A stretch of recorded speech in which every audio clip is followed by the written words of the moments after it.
Welcome to The Truth. I'm John Gordon. President Trump appeared before a joint session of Congress earlier this week, and Democrats did what Democrats do. They have become the party of negativity, the party of opposition. It doesn't matter if it's the American flag, apple pie, and mom. They're going to be opposed to it if Donald Trump is in favor of it. And it is my belief that we want them to continue to behave in the ways that they are, because they are showing to the American people exactly how bad they are. And I don't know whether they're just fundamentally bad people or whether they're just stupid politicians trying to score some easy points, but it's not working. So I say, just keep doing what you're doing, because 76% of the American people approved of President Trump's address to the joint session of Congress. That's unprecedented. I cannot remember in my time any president who got a 76% approval of the American people for a speech that they gave. Yet, the Democrats keep doing what the Democrats do, as typified by Congressman Al Green from Texas. If you didn't watch the session, here is Congressman Green from the floor of the United States House of Representatives. Mr. Green, take your seat. Take your seat, sir. Take your seat. Finding that members continue to engage in willful and concerted disruption of proper decorum, the chair now directs the Sergeant-at-Arms to restore order. Remove this gentleman from the chamber.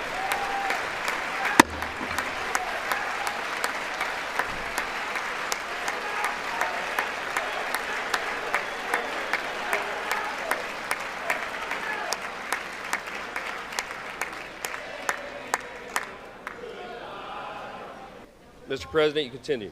Thank you. Have been censored by the Congress since 2021. A very elite group, including Adam Schiff, who was likewise censored by his fellow members of Congress. Al Green's censor vote was 224 to 198. It included the votes of 9 Democrats. I'd like to know who those people were and applaud them for being bipartisan and enforcing the rules of the House and insisting on decorum. More significantly, I think, is there's just needs to be a fundamental respect for the office of the presidency. Whether you like Donald Trump or not, he was popularly latent hypocrisy, and they're not doing anything to further the interest of the American people. They sat on their hands, they held up their little signs, they mocked and jeered President Trump during his speech, and they refused to applaud anything. They refused to applaud schools losing funding if they allow men to participate in women's sports. Even Gavin Newsom has come out and said that that is wrong. And President Trump identified Peyton McNabb, who was in the Senate or in the House gallery. She was playing volleyball in a tournament. There was a biological male on the other side. He spiked the ball, hit her in the head, and she got a bad concussion as a result. And so President Trump announced the schools that permitted men in women's sports would lose their funding. The Democrats sat idly and refused to clap. And then there was the Secret Service aspiring little boy, 13-year-old DJ Daniel. What a moment in history DJ gave the American people. Joining us in the gallery tonight is a young man who truly loves our police. His name is DJ Daniel. He is 13 years old, and he has always dreamed of becoming a police officer.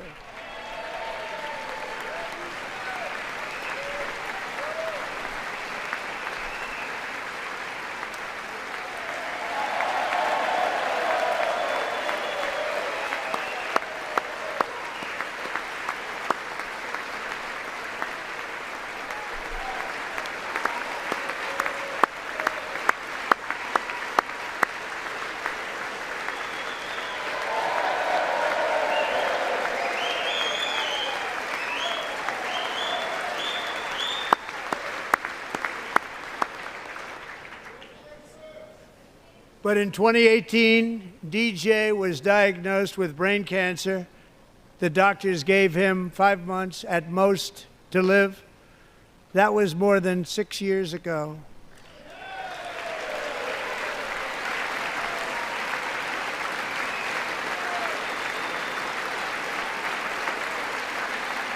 DJ and his dad have been actually a number of times. The police love him, the police department.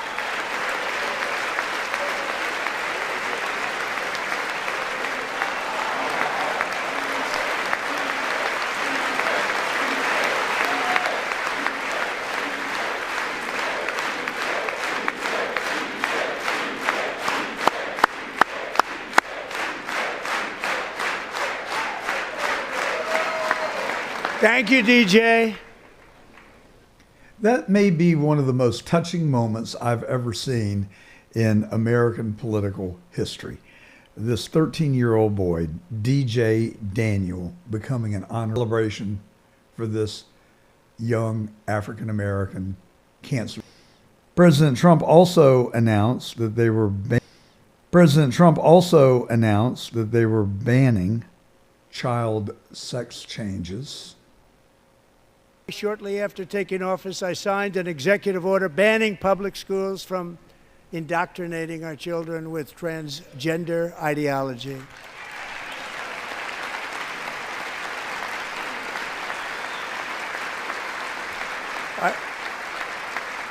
I also signed an order to cut off all taxpayer funding to any institution that engages in the sexual mutilation of our youth.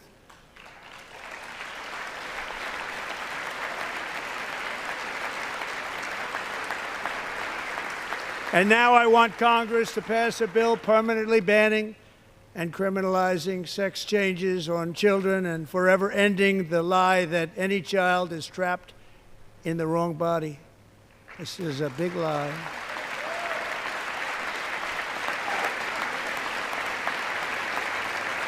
And our message to every child in America is that you are perfect exactly the way God made you.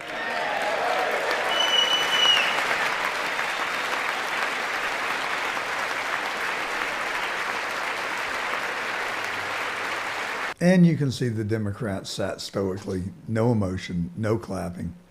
I guess they like indoctrinating children on gender dysphoria, and they like the ability of medical professionals being able to alter a child's sex because some school counselor says they should, or because a child suffering through adolescence and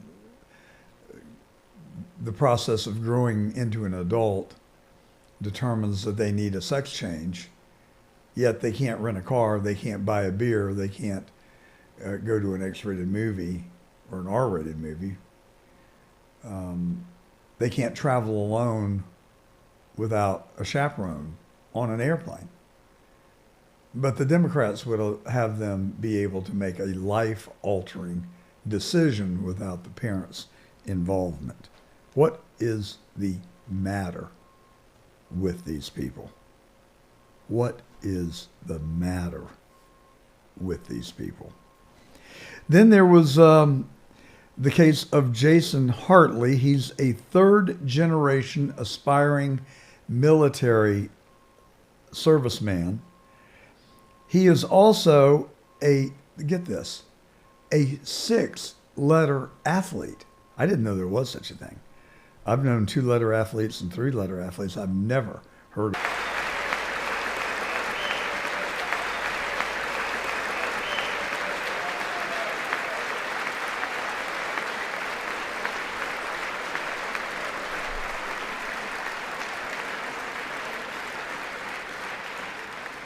And Jason, that's a very big deal getting in. That's a hard one to get into. But I'm pleased to inform you that your application has been accepted.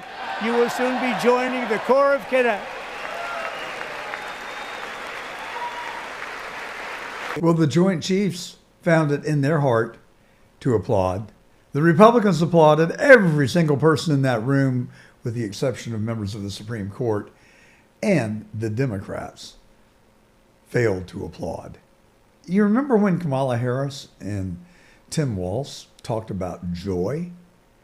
Where is the joy? It seems to have been sucked out of the Democrats' side of the aisle in Congress last Tuesday night. I repeat, what is the matter with these people? A 6-letter athlete, a 4.46, and I stand corrected, 4th generation military service member, and now on his way to West Point. But they couldn't find it in their hearts or in their partisanship to applaud, celebrate, and be joyful about his accomplishments. Too much to ask.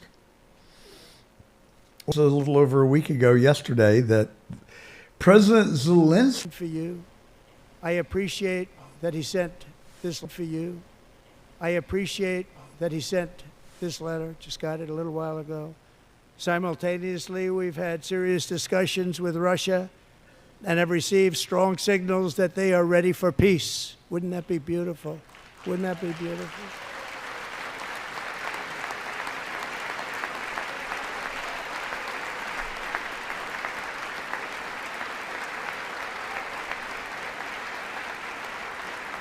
Wouldn't that be beautiful?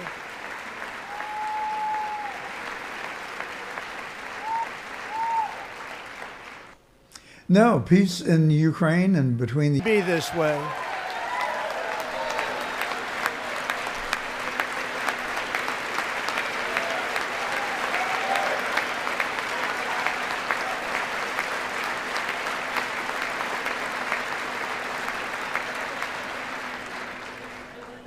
So Democrats sitting before me, for just this one night, why not join us in celebrating so many incredible wins for America?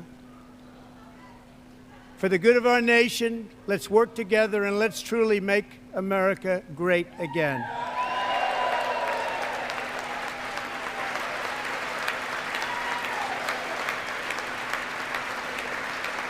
So they held up their little signs, Musk steals, which is a lie. I mean, the only thing that Musk has stolen is the ill-begotten gains from people on the federal payroll who either don't come to work, who are working for another entity, or who don't even respond to an email validating that they are actually alive and doing a modest amount of work of just reading their email.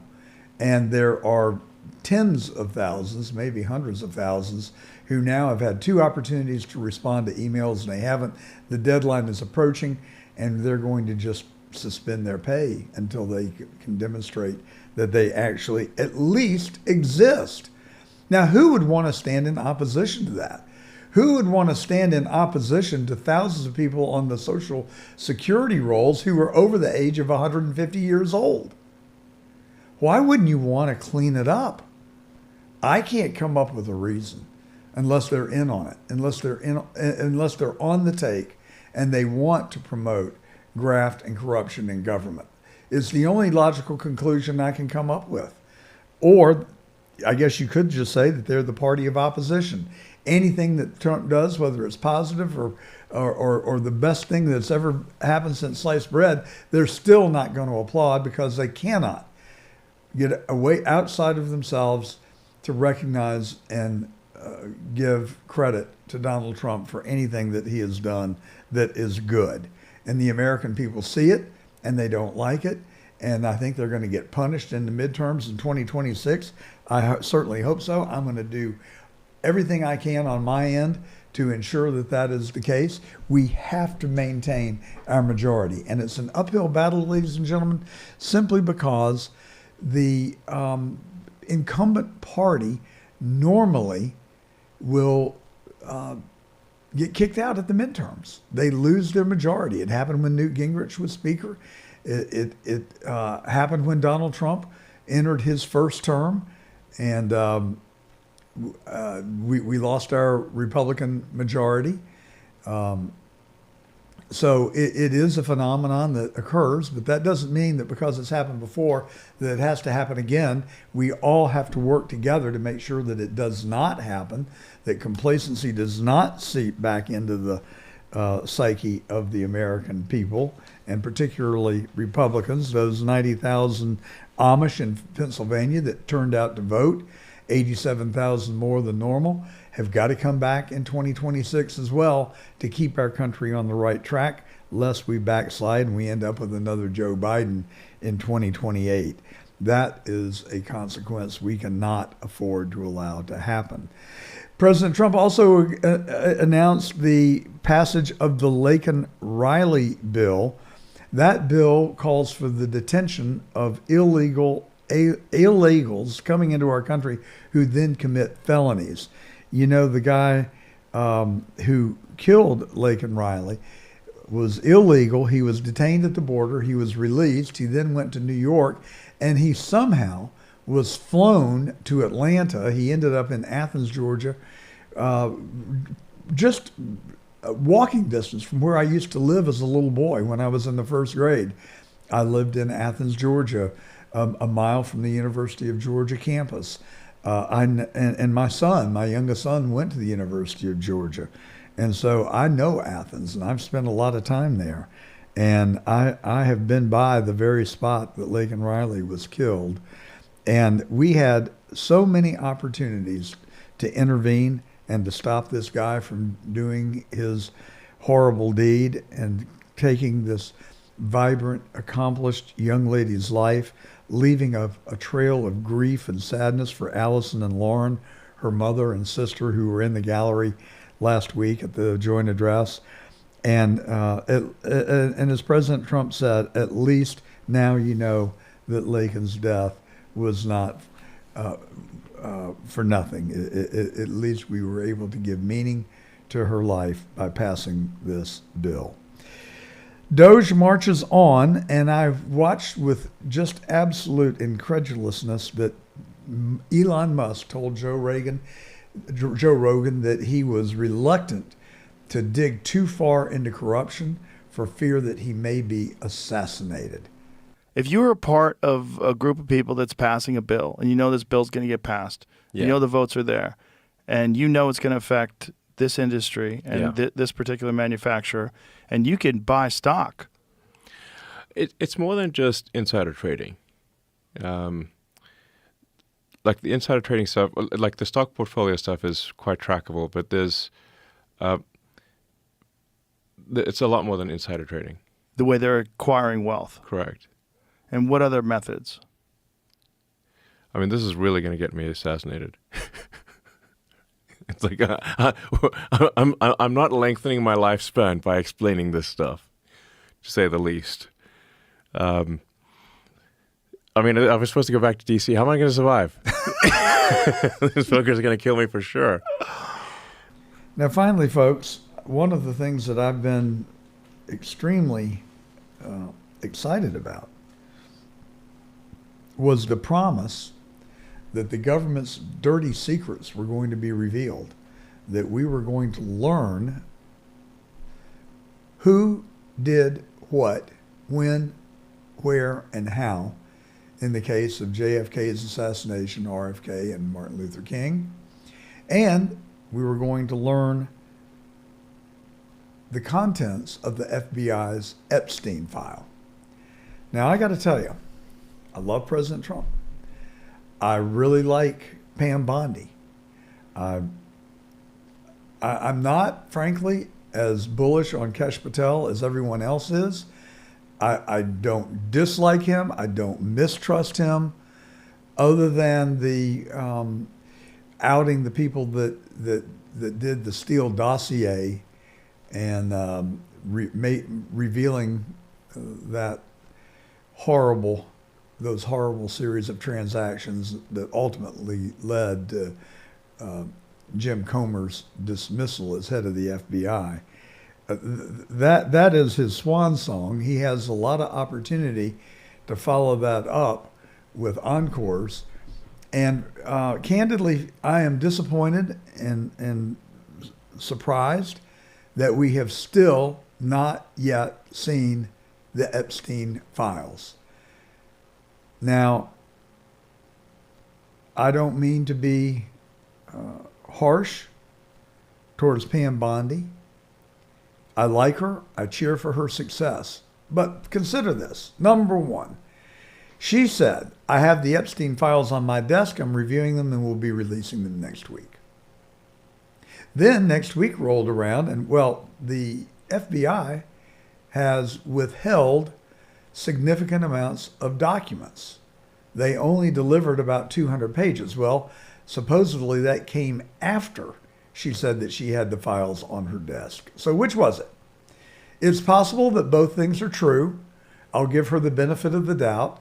Perhaps the FBI had delivered the 200 pages of redacted documents, and mostly, in fairness, the redactions were the victims' names, even though I don't know that it's appropriate to withhold that from the Attorney General of the United States, nor the head of the FBI. And maybe I'm just wrong about that. Maybe those names were not redacted.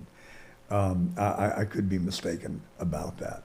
But nevertheless, it was 200 pages, mostly of stuff that was already in the public domain. It was an absolute big, fat, nothing burger. She promised, she did not deliver. She blamed the FBI and the Southern District of New York for withholding the documents. Well, I've got a problem with that because, they don't deal in paper documents any longer. Their documents are contained on computer servers. And I don't know that Pam Bondi requires the Southern District Office of the FBI to release the documents. She's got the highest security clearance you can have. She's got to log on to the FBI's servers. I'm thinking that she could just go and look at the files herself if she wanted them. In other words, folks, I'm just not buying it. I'm not buying the explanations. I'm not buying the narratives. And I am not happy that they promised and did not deliver. And I'm sorry, that traces right back to you, Mr. President. You promised that you were going to put it all out there for us. When's it going to come? And why are people now not being forthcoming with the information that we have repeatedly been promised? And I don't buy the excuse. I mean, it's not like she said they delivered a truckload of documents. I just don't believe, Ms. Bondi, with all due respect, I don't believe you. I don't think that a van pulled up outside of your office with a lift gate and banker's boxes of files. This is 2025. Those files are electronic and they're on the FBI's servers. Log on, print them out if you want to. That's what I do. I'm old school. Look at them on the screen. She said that the FBI is pouring through and looking over the documents. So, Ms. Bondi, prove me wrong. Make me look like a gadfly. I beg of you, put the documents out there. We want to see them. We want to know. We want to know, was Epstein a CIA operative? Was he doing the CIA's bidding? Was he creating honeypots so they could entrap powerful people and record them on video so they could own them? That's what I suspect. That's what a lot of people suspect. When Jeffrey Epstein was prosecuted in West Palm Beach, Florida, 2 miles from where I am sitting, they went light on him. The district attorney, when he was appointed to a federal office and appeared before a Senate confirmation committee, said that he was told by the CIA to go easy on Epstein. He was sentenced to a halfway house. He was able to come and go during the daytime to conduct his business. He supposedly spent the night there with an ankle bracelet. He did light time for horrific crimes against children. He was a sexual predator. Did he do it under the sanction of the United States government and our top security agency? I don't know. But you're acting so sketchy that you're pouring fuel on the fire that is burning. If you don't want us to invent conspiracies, don't encourage us to invent conspiracies if we are inventing them at all. I don't think we're inventing them. The district attorney for the county of Palm Beach said he was instructed to go light on Epstein. Why would our government want us to go light on Epstein? And if you believe that Jeffrey Epstein hung himself in that New York cell, I've got some prime real estate I'd like to talk to you about that's just out here west of town. I think Jeffrey Epstein was murdered. I think he was silenced. My only question is, how has Ghislaine Maxwell made it this far? And will she be next? I hope not. I hope that she will get out of prison and that she will tell us what she knows. And or was it Israel? There's a lot of belief that Israel was sponsoring Jeffrey Epstein, that he was doing their bidding. And the fact of the matter is, I simply don't know, and I lack adequate information to know. All I know is what people in places that could know have been saying. And so, Mr. President, you promised us the JFK files in your first administration. You promised them in your second administration. You did not deliver the first time. You promised that you would the second time. Now it's time to put up. It's time to give us the files. You got Congressman Polina chairing the committee on how to release the files. I can tell you how. Just make photocopies of them and put them on a website and people will go and look at them. It's not complicated. But I understand that there is the potential for secret information that could exist in those files that we would not want to disclose to our enemies. We have to have some measure of faith and confidence. But it's being eroded pretty quickly because the performance has not rivaled or equaled the promises. And I'm sorry, I have a problem with that. And the American people are going to have a problem with it. Don't risk your presidency by failing us. And I say that to the president, I say it to the Attorney General, and I say it to the director of the FBI. You promised us transparency. We are eagerly awaiting it. And I have every reason to believe that you are going to follow through. And I have every reason to trust you all to know what is the proper way to give us the information. But be transparent and don't protect your political allies. That's all we ask. Don't protect anybody other than the sovereignty of the United States and its government. And if there is sensitive information that legitimately should be withheld from the American people for truly national security reasons, we get it. And maybe that tracks right back to Israel. Maybe we can't afford to give Israel a black eye. But hey, the chips need to fall where they may. And that's the truth. And I'm John Gordon. You can listen to The Truth every Saturday from noon to 2 o'clock on the John Fredericks Media Network in Nashville, Memphis, Atlanta, Richmond, Norfolk, Pittsburgh, Philadelphia, and Morgantown, West Virginia. We also come to you on Getter Live, YouTube Live, and rumble.com. Look for John Gordon Truth. You can also email me. If you will email me at johngordontruth@gmail.com, the first 3 people that do that, I have got 3 books that I've been holding on to. I've awarded them to our associate producers, one of which is Dak, and then Jean and Suzanne and Julie. Each got copies of Letters from Prison. They're about the J6 prisoners who were persecuted and thrown away in a D.C. jail for as much as 3 years, many of whom were denied habeas corpus hearings and their due process rights. It was one of the low points in American history. We've had a guest on who authored those books, and I still have 3 copies remaining. And if you'll email me, johngordontruth@gmail.com, I will send you one of those books with a handwritten note and crown you associate producer of The Truth. Now that's pretty special. So I look forward to hearing from you. You can also listen to us on the live stream on CDM Press. They have 13 digital platforms on the World Wide Web.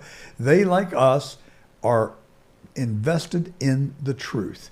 They've been throttled, they've been censored, they've been, the algorithm has kept them down, but they're fighters and they want to give you the truth, and they bring you John Gordon Truth every Saturday on CDM Media Press's 13 digital websites. And that is the truth. And stay tuned. We've got some great interviews coming up. We've got Guy Mitchell coming up next. He has written a book called The Great Deception. It is about the green new, what do they call it, Anthony? The green new scam. The you know what I'm talking about. It's the climate people who want you to believe that the polar ice caps are melting and that the seas are rising, and then in another 10 years we're going to burn up. The problem with that is they've been telling us that for 20 years, and we're still here. The temperature has risen ever so slightly over the last 50 years. It seems to have flatlined now, but Guy Mitchell, he's going to sort it all out for us. So stay tuned, and let's get right to Guy Mitchell. There are few topics that encourage a more strong reaction on both sides of the equation than climate change.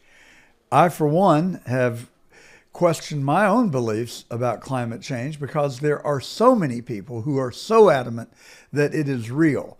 There is a smaller number of people, I believe, who think that it is not real. Well, here to sort it out is a friend of mine, Guy Mitchell. He has written a book called The Great Deception. Guy, welcome to The Truth. It sounds like you and Donald Trump are on the same page because he calls it the Great Green Energy Scam, I believe is his code word. Help us sort of, you have written a book, The Great Deception. As I understand it, you spent 4 years writing the book, and you're obviously a very smart person. You've got a BS degree from Alabama with a concentration in mechanical engineering. You have worked in the industry. You have your own company that is very successful. And you also completed the advanced management program at Harvard Business School in 1989. So I think that you certainly have the mental capacity to give us a well-reasoned argument why you don't believe that climate change is real. Tell us where you're coming from. Thank you, John. I appreciate being on your program. Good to have you. You know, my conclusion about and I refer to it as a fraudulent global warming hypothesis, resulted from, as you mentioned, I spent more than 4 years researching the subject, studying the measured in thermodynamics, but I also took about a year out to study spectroscopy and quantum mechanics as it relates to the subject matter. So when I looked at the facts, the scientific evidence about the claims of man-made global warming, which morphed into climate change several years ago after the proponents had a hard time substantiating the fact that the Earth's temperature was warming, it became apparent to me that the claim was motivated by other than science. You know, there are three world databases that deal with the temperature of the landmass. There's the Hadley Climate Research Unit in England. There's another outfit in California, and then the University of Alabama Huntsville maintains probably the most accurate, in my opinion, temperature of the troposphere, which is the first 8 or 9 miles of the atmosphere. And then NOAA the National Oceanic and Atmospheric Administration maintains a database on the landmass and the world's oceans. And the interesting thing about it is when you look at the data, you look at the temperatures, they clearly demonstrate that there hasn't been a warming of the landmass, of the troposphere, or the first 10 or 12 kilometers of the atmosphere, or the ocean. So the facts don't back up the claim. And, you know, to make matters worse, the Earth has no average temperature. And so there's a great, on my website, which is www.globalwarmingdeception.com, I have a number of scientific research papers to which I refer in the writing of my book. And one of them is by some scientists in the in the Journal of Non-Equilibrium Thermodynamics, which if you read a little bit of that, it'll put you to sleep at night. But the point they make is the Earth has no average temperature. You can't, the concept, first of all, temperature is a proxy for the kinetic energy of the molecules in a system. So as you sit in your studio today, you have three basic gases. You have nitrogen, which composes about 78% of the atmosphere, oxygen about 21%, and then argon about 9%. So what temperature demonstrates is the speed, if you will, with which the molecules move around in your studio. And so the idea that the temperature of your studio could affect the temperature of a studio in Washington, D.C. or in Moscow, Russia, is fallacious reasoning. You can't add temperatures and come up with an average temperature. That's the first and probably most fatal presumption in the global warming hypothesis. But now, Guy, I have seen charts that show that the temperature, I don't know how they collect the data, and I'm sure it can be finagled, but I've seen a graph where the temperature of the Earth was flatlined all the way up through, say, 1930, and then it started to trend upward, and in the last 20 years, it has trended further upward, and it looks like it has increased about 1 degree in the last 30 years, which is a pretty rapid acceleration. But you're saying you don't believe that you don't believe that those numbers, not that they're wrong, but they don't even exist, if I've heard you correctly. Well, it's, you know, as I say in my book, the concept of an average temperature of the Earth is a figment of the climate scientist's imagination conjured up in an effort to try to prove a false hypothesis. If you look at, let's take the graph to which you refer, which is prepared from NOAA data. Yes. Now, what NOAA does is they have what are called Metropolitan Statistical Area Temperature Stations, MSATs. And these MSATs are surveyed by volunteers throughout the world, and particularly in the United States. And they go and they take, they observe the data reading twice a day.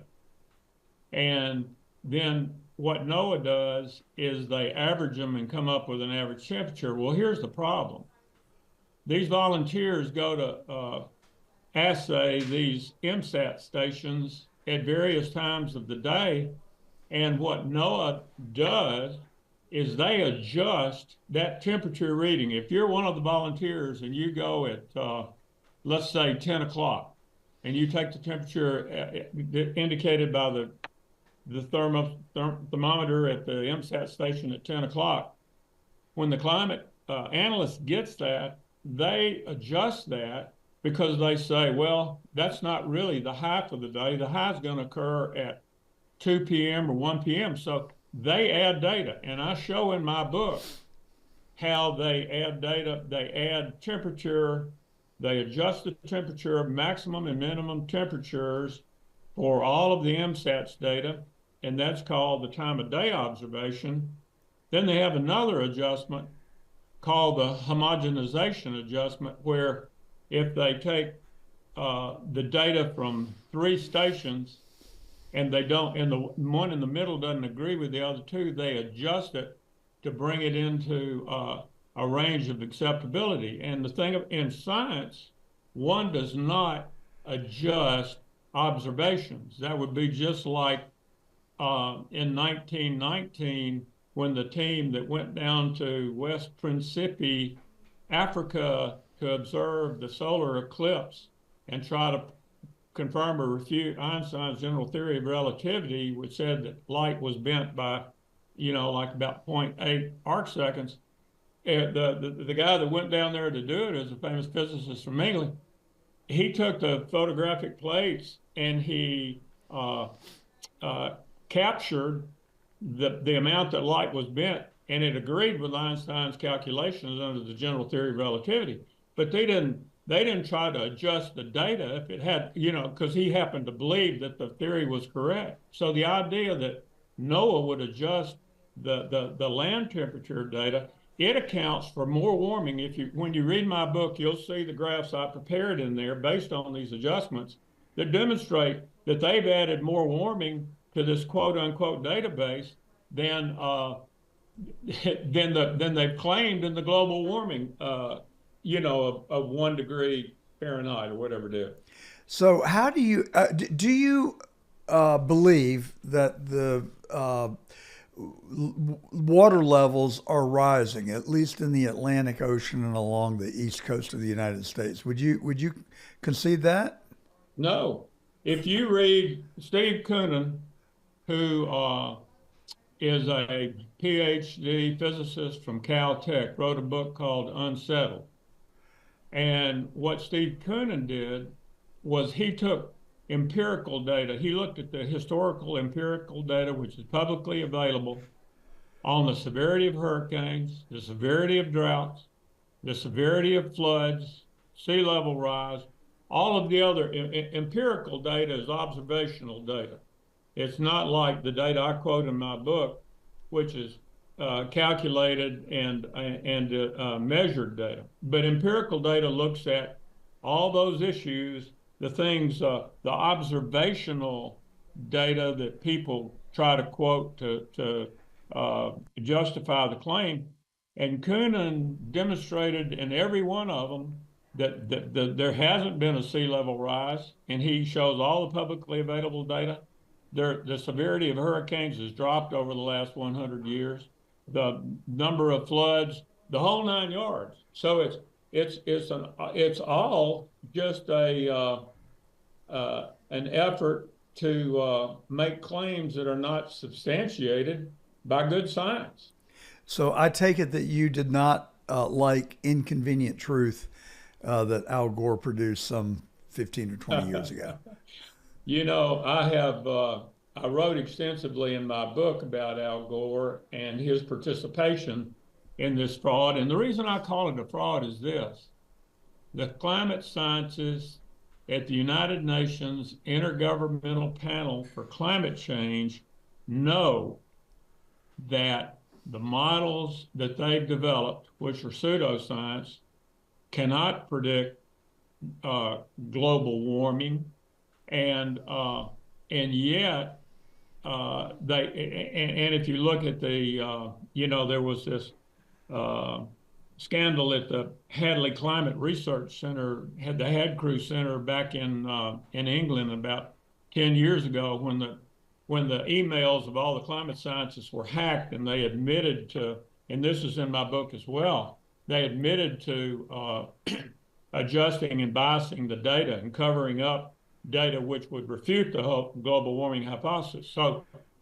these scientists that are knowledgeable, either as a lawyer would say, they either know or they should know that these claims are bogus, and the reason they continue to be promoted by Al Gore, John Kerry, Antonio Guterres, who's the Secretary General of the UN, Klaus Schwab, who is the head of the World Economic Forum, and global investment firms, it's all about the money. Yeah. There's over $1 trillion that's been spent on climate research, quote unquote, with nothing to show for it. None of these models can accurately predict what they measure, and what they measure is pseudoscience. The Earth has no average temperature. I mean, you can't add the temperature of Miami to the temperature of Moscow, and come up with a meaningful number, because the molecules in Miami can have no effect on the molecule, just like the molecules in your room. If it was warm and you turned on the air conditioner, and now those molecules are not moving as rapidly as they were when the temperature was warmer, they're not transferring thermal energy to the molecules on your skin, and so you do not feel as warm.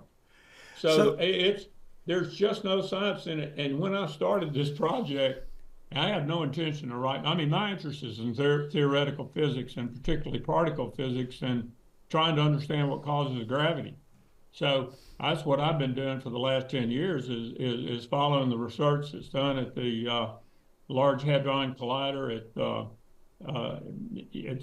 with CERN on the Franco-Swiss border. So I just happened into this by chance. And the only reason that I wrote the book was that I could not believe the level of disingenuous presentation of facts, and I mean, just the effort to hoodwink the public. It was shocking, and it wouldn't be so bad if it weren't that it could have, if it weren't for President Trump, it could have had, it'll still have some impact on our power grid, because we're going to have problems with it, but it could have had a devastating effect on our economy like it is in Western Europe. See, in Western Europe, they bought this thing 30 years ago. They shut down the nuclear power plants, which emit nothing but heat and water vapor, and they shut down all of the coal-fired power plants and abandoned 79 billion metric tons of domestic coal reserves in the EU. And now they're wholly dependent upon the world market price for gas, and they have manufacturers leaving the EU in droves. And the manufacturing GDP of the EU is cratered. And it's going to be difficult. It's going to take decades for them to recover. Amazing. So how, I mean, just anecdotally, you watch pictures of icebergs collapsing into the Arctic. And then, like where I live, FEMA has passed a rule that you have to bring your lot up to a 7-foot MSL elevation to build a new house. West Palm Beach has taken that 7 feet and upped it to 2 more feet to 9 feet, even to build a new house because of the rising waters. And you seemingly discount and don't believe any of that, the basis for them doing that. Yeah, no, I'll tell you the basis for them doing it. First of all, the risk for, as you know, I live here in Vero Beach on the eastern coast of Florida, and the risk for flooding is related to hurricanes and the contemporaneous effect of a high tide when a hurricane comes through and the storm surge that results. But the mean sea level hasn't risen. What has risen is the insurance company's desire to influence the state legislature in Florida and other places to increase. We're under the same dictates you are. We have to have the elevation of the lowest level of my house here in Vero Beach has to be 8 feet above mean sea level.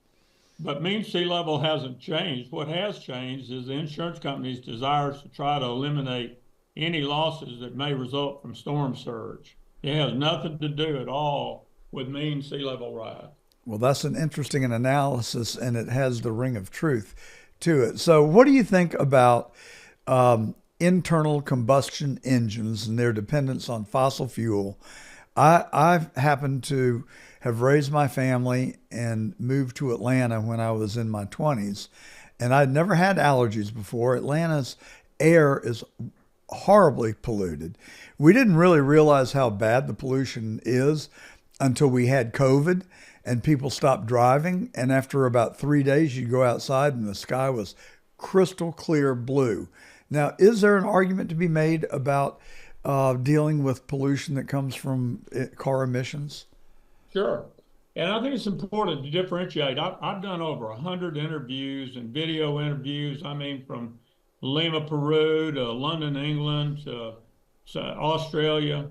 And I'm always asked a question similar to this. And my answer is there's a difference between pollution and global warming. You know, pollution is the addition of, gases or particulate into the atmosphere at concentrations that are problematic from a health standpoint. And so people say, well, I guess if you don't believe global warming exists, then you're an opponent of electrical vehicles. I say, not at all. You know, in fact, I did my senior project in undergraduate school on comparing a reciprocating piston engine, a internal combustion engine like you're talking about, with a rotary engine, a Wankel engine that was in a Toyota. And so I think electric vehicles are great, particularly for urban areas like LA or someplace, New York, where there's a high concentration per capita of people, and clearly the emissions of NOx and unburned fuels are problematic for respiratory health. So, but that's different from the proposal that a CO2 molecule absorbs, and I'd like to get into a little bit of the science on this, a long-wave infrared photons emitted by the Earth's surface and heats the Earth up. That is fallacious reasoning. There's no basis in science to, accept that.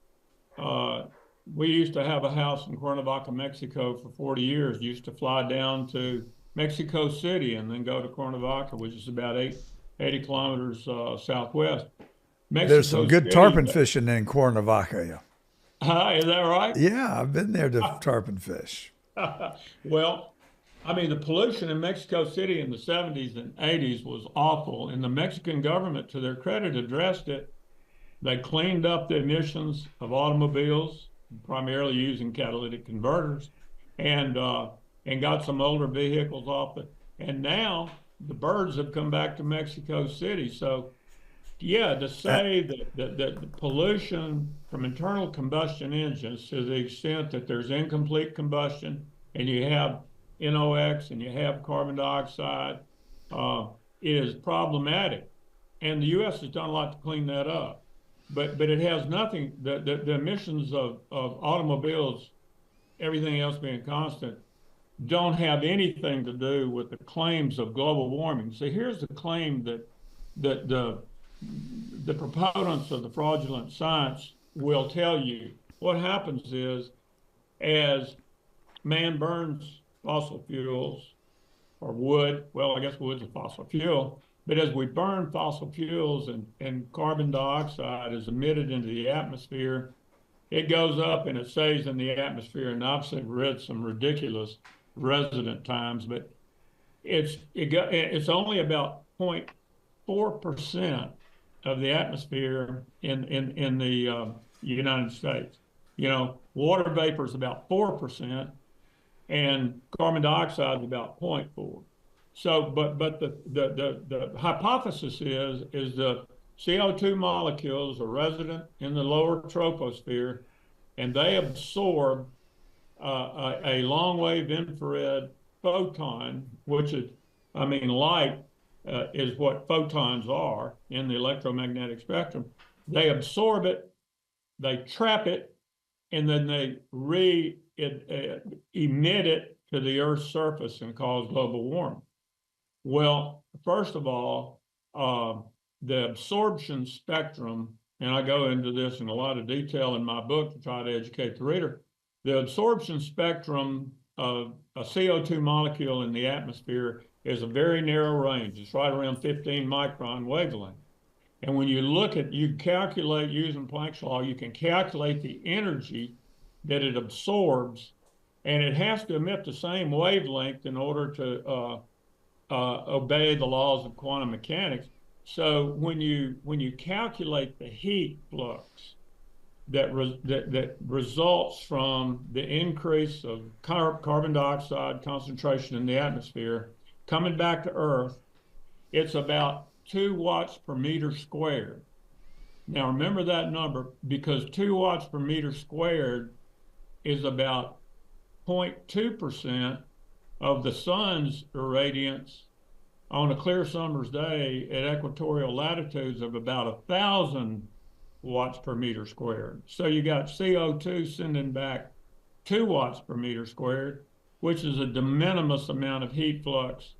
And when it hits the landmass, it's quickly dissipated by convection. The wind blows across the surface of the Earth and cools it, and that's it. Now, but here's the interesting thing. The world's oceans cover 71% of the surface of the ocean. See, a 15 micron wavelength photon, and this has been proven by, and I cite the research that proves this in spectrographic analysis. That's the analysis of the absorption and emission of electromagnetic radiation. A 15 micron wavelength photon emitted by CO2 in the atmosphere can't penetrate the surface of the world's oceans to a depth greater than 100 microns, which is about the diameter of a human hair.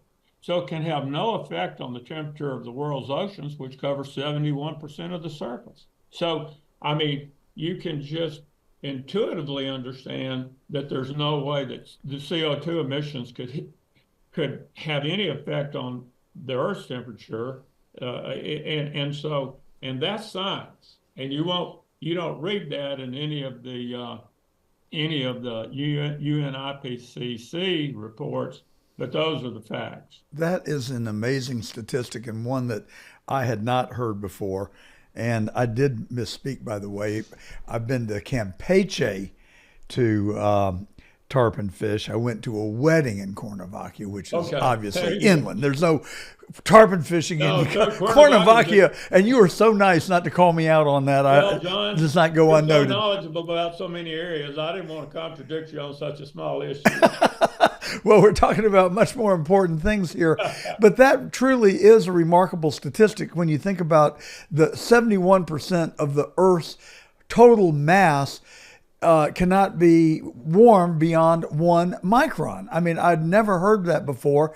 Yep. And that one data point has moved me even closer to your side of the equation, which, by the way, I was already on. And you and I see EVs and pollution identically, and people do seem to mistakenly confuse that with climate change. And there's really little overlap when you think about it. But the one thing I would add, you said in urban areas, I happen to have a Tesla. I don't want to get us too far off course here, but my listeners know that I'm a devoted Musk fanboy and Tesla aficionado.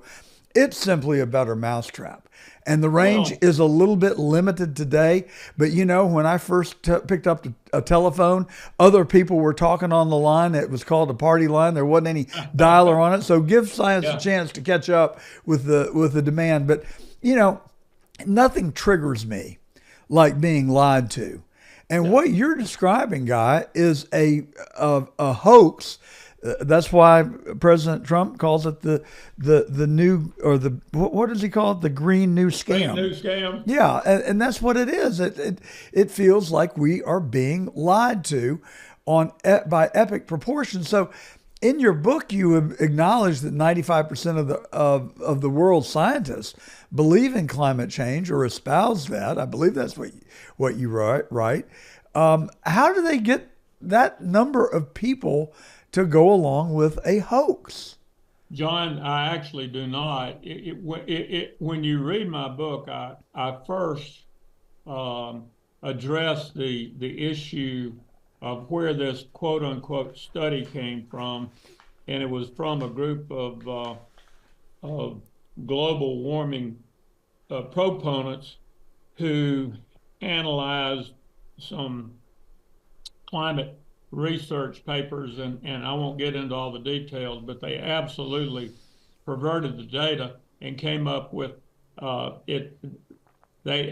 they're 97% of the world's scientists do not believe in global warming. When you read their report, they looked at 11,977 scientific papers, and they didn't qualify them as to whether they were directly addressed to global warming.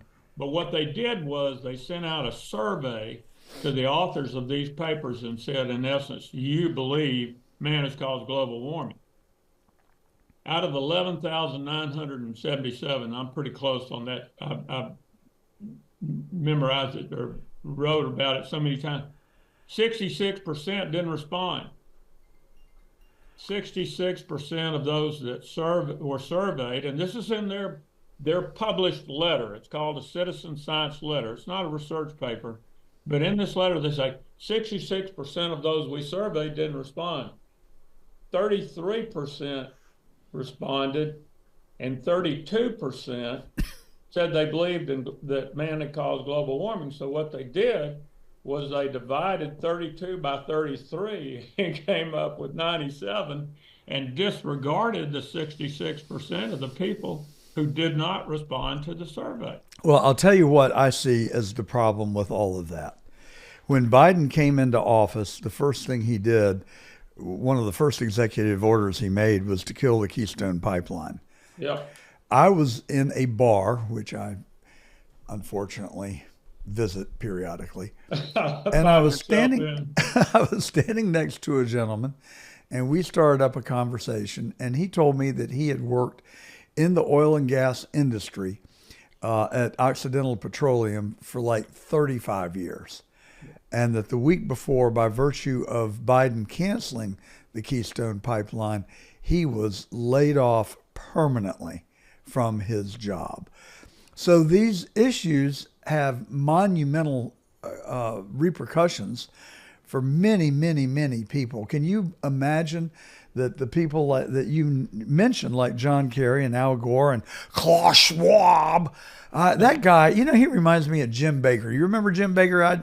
I'd be channel surfing, I'd land on him and Tammy Faye, and I would just linger there so I could dislike him. That's what I do with Klaus Schwab. He just sparks a very negative reaction in me. But can you imagine being so selfish and so greedy that you would cause literally tens of thousands of people to lose their jobs solely in order to get your way? But what is the flip side of it? If it's not fossil fuel, if it's not nuclear power or coal, then where's the angle? Where are they going to make their money from? Several different ways. First of all, in 1997, I'm trying to remember the dates, but I'm going to be pretty close. Maybe it was 98. Al Gore was instrumental in promoting what was called the Kyoto Protocol. And the Kyoto Protocol, which was a product of the UN climate change group, established the concept of carbon credits. And it went like this, that if you, each of the signers of the Kyoto Protocol, each country, and by the way, to his credit, President Bill Clinton never did submit the Kyoto Protocol, the treaty, to the Senate, and it was never ratified by the U.S. But all of those that were signers of that treaty agreed to accept a target of reducing CO2 emissions back to, I think the base was 1990. It's in my book. But, and so as they went along, they reported about them. And if you were gonna, if your country or if your company was gonna exceed the limit assigned to you, you could buy a carbon credit. And it was a theoretical offset that maybe what you were doing is carbon credits were assigned for say a forest in Brazil or a forest, they had a theoretical tie to a carbon sink. A carbon sink absorbs carbon dioxide. The biggest carbon sink in the world is the ocean, and that's one of the reasons that you can't, you don't need to worry about CO2. But anyway, so they got this idea and they started trading carbon credits. Well, back then, when it first started in 2004, 5 years later, Al Gore and a partner from Goldman Sachs owned a company in London called Generation Investment Management. And they began to trade, not subject to SEC regulation, they began to trade these carbon credits. Well, what happened was, in the Kyoto Protocol ran from the early 2000s to about 2012, and it fell apart when Canada withdrew because they were going to have to pay around 11 or 12 billion dollars of penalties for exceeding their allocations over that period of time. And Canada said, we're out of here. So the Kyoto Protocol fell apart. During that time, carbon dioxide emissions worldwide increased by 32%, primarily the result of the Chinese and the Indians and the Indonesians and some other developing countries. So then the Paris Climate Accord was the second effort to try to reduce worldwide carbon emissions. And of course, that was, Mr. Obama enrolled the U.S. in the Paris Climate Accord. President Trump pulled us out. President Biden put us back in. And during that period of time, CO2 emissions have continued to rise. And it shouldn't surprise anybody because China, in 2021, this is all in my book, I may be off a year, built 97% of all the new power plants, coal-fired power plants built in the world. And so, China, India, the signers of the Paris Climate Accord paid Indonesia $20 billion during President Biden's administration to try to persuade them to wean their generation of power using coal. And they turned around and built several new coal-fired power plants with the money we gave them. So, but what happens is, to directly answer your question, you've got these green new investments in these emerging countries where investment banks, and they've all backed off of it now, but people like Blackstone, Vanguard, and others would go in and they would assemble ESG investment vehicles. People, maybe if you're a third or fourth generation Rockefeller and you feel guilty about John D. developing the oil industry, you'll take some of the money you've inherited and put it in these ESG investments, environmental, social, and governmental. And so they'll go over and they'll theoretically going to build these green power systems in countries to try to persuade them not to build coal-fired power plants. And so, the investment banks are putting together billions and trillions of dollars of investment portfolios to support this. They obviously get a fee to put the deal together, and then they get a rake on the the amount of interest that it pays. And then you have the selling of selling the carbon credit.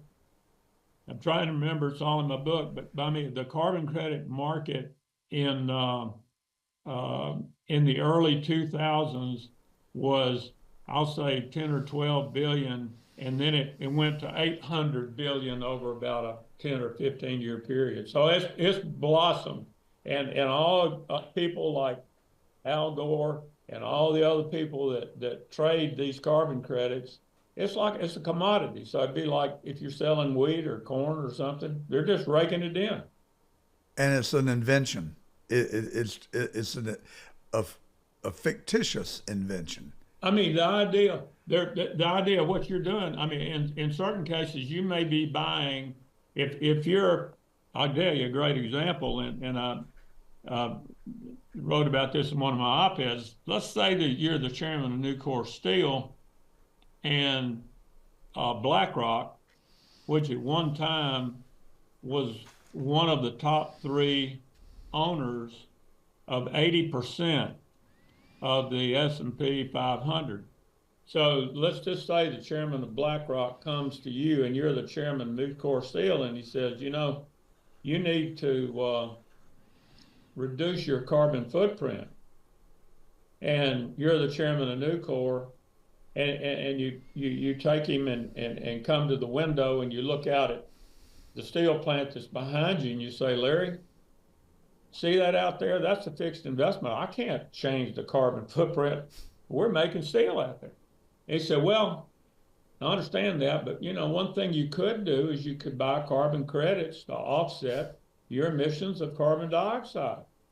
And you say, well, what are those carbon credits do? And he said, well, you're an investor. You're keeping trees from being cut down in the Amazon rainforest, and those trees are going to absorb CO2, which every living plant matter does, and it makes oxygen, by the way. Mm-hmm. and so you're going to be okay. And you say, well, you know what? I'm not going to emit any less CO2.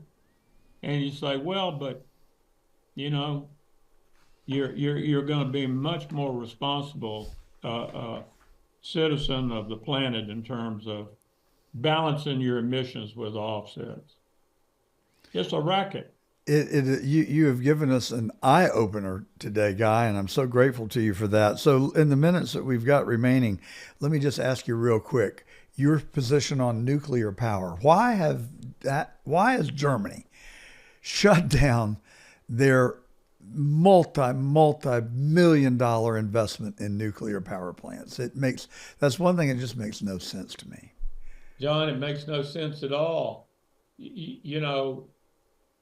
The French, and I did a lot of reading and research in the preparation for this book, and one thing that was interesting is in the early 70s, when the Arab states first put the oil embargo in place, whoever the British Prime Minister was said, we're gonna convert to nuclear power.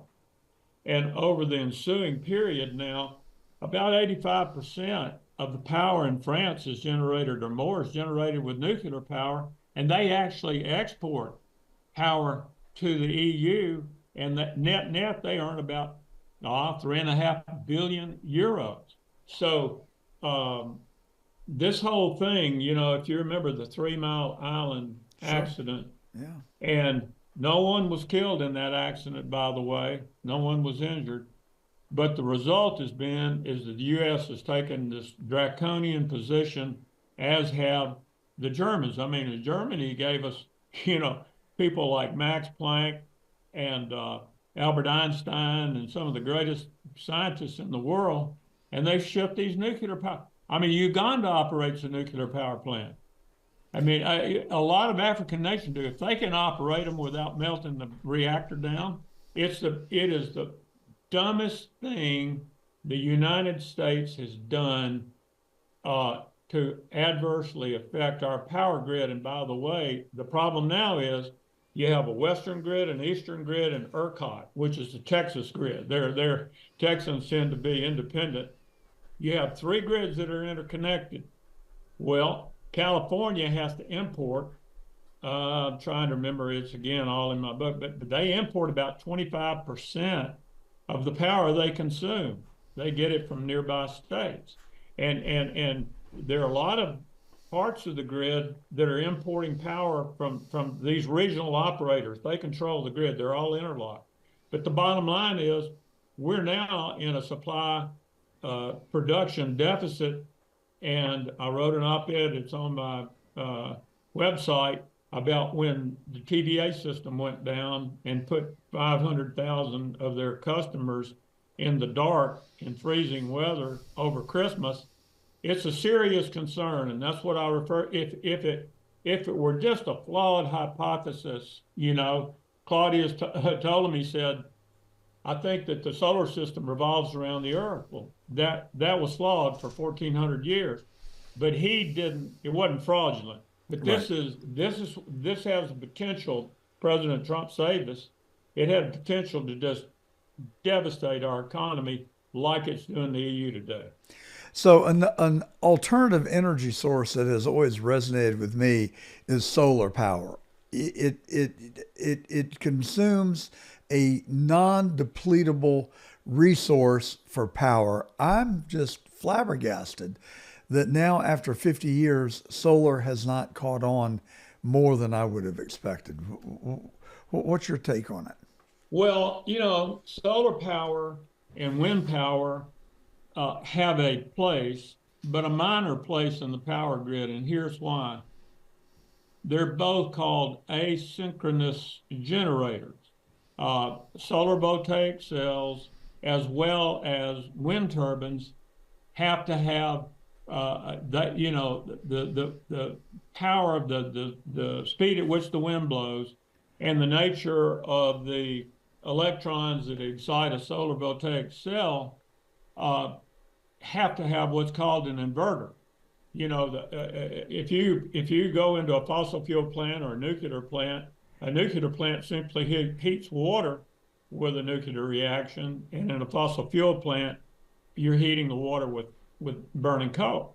But what happens is that these plants produce via the turbine generator, 60 hertz power, which can go directly into the power grid and right into your home, and it powers your refrigerator motor and all the other stuff, your lights, everything like that.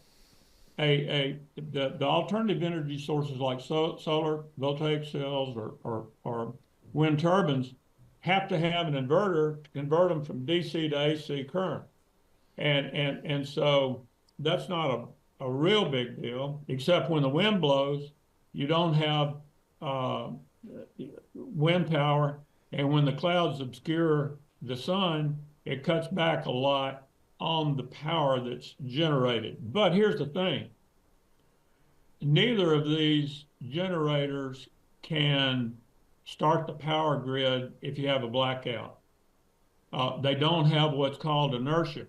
When you have, if you've ever been, I worked in a power plant for 3 years, and you know, if you have a turbine generator that's off the line and you're getting ready to bring it on, you have to bring it up to speed, 3,600 RPM, so that it generates 60 hertz, 60 cycles per second of electricity.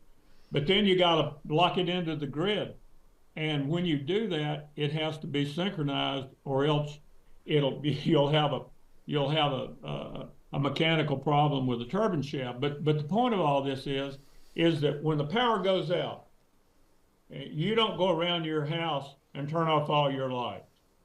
You don't go around your house and unplug your refrigerator, or any other appliance that's pulling power.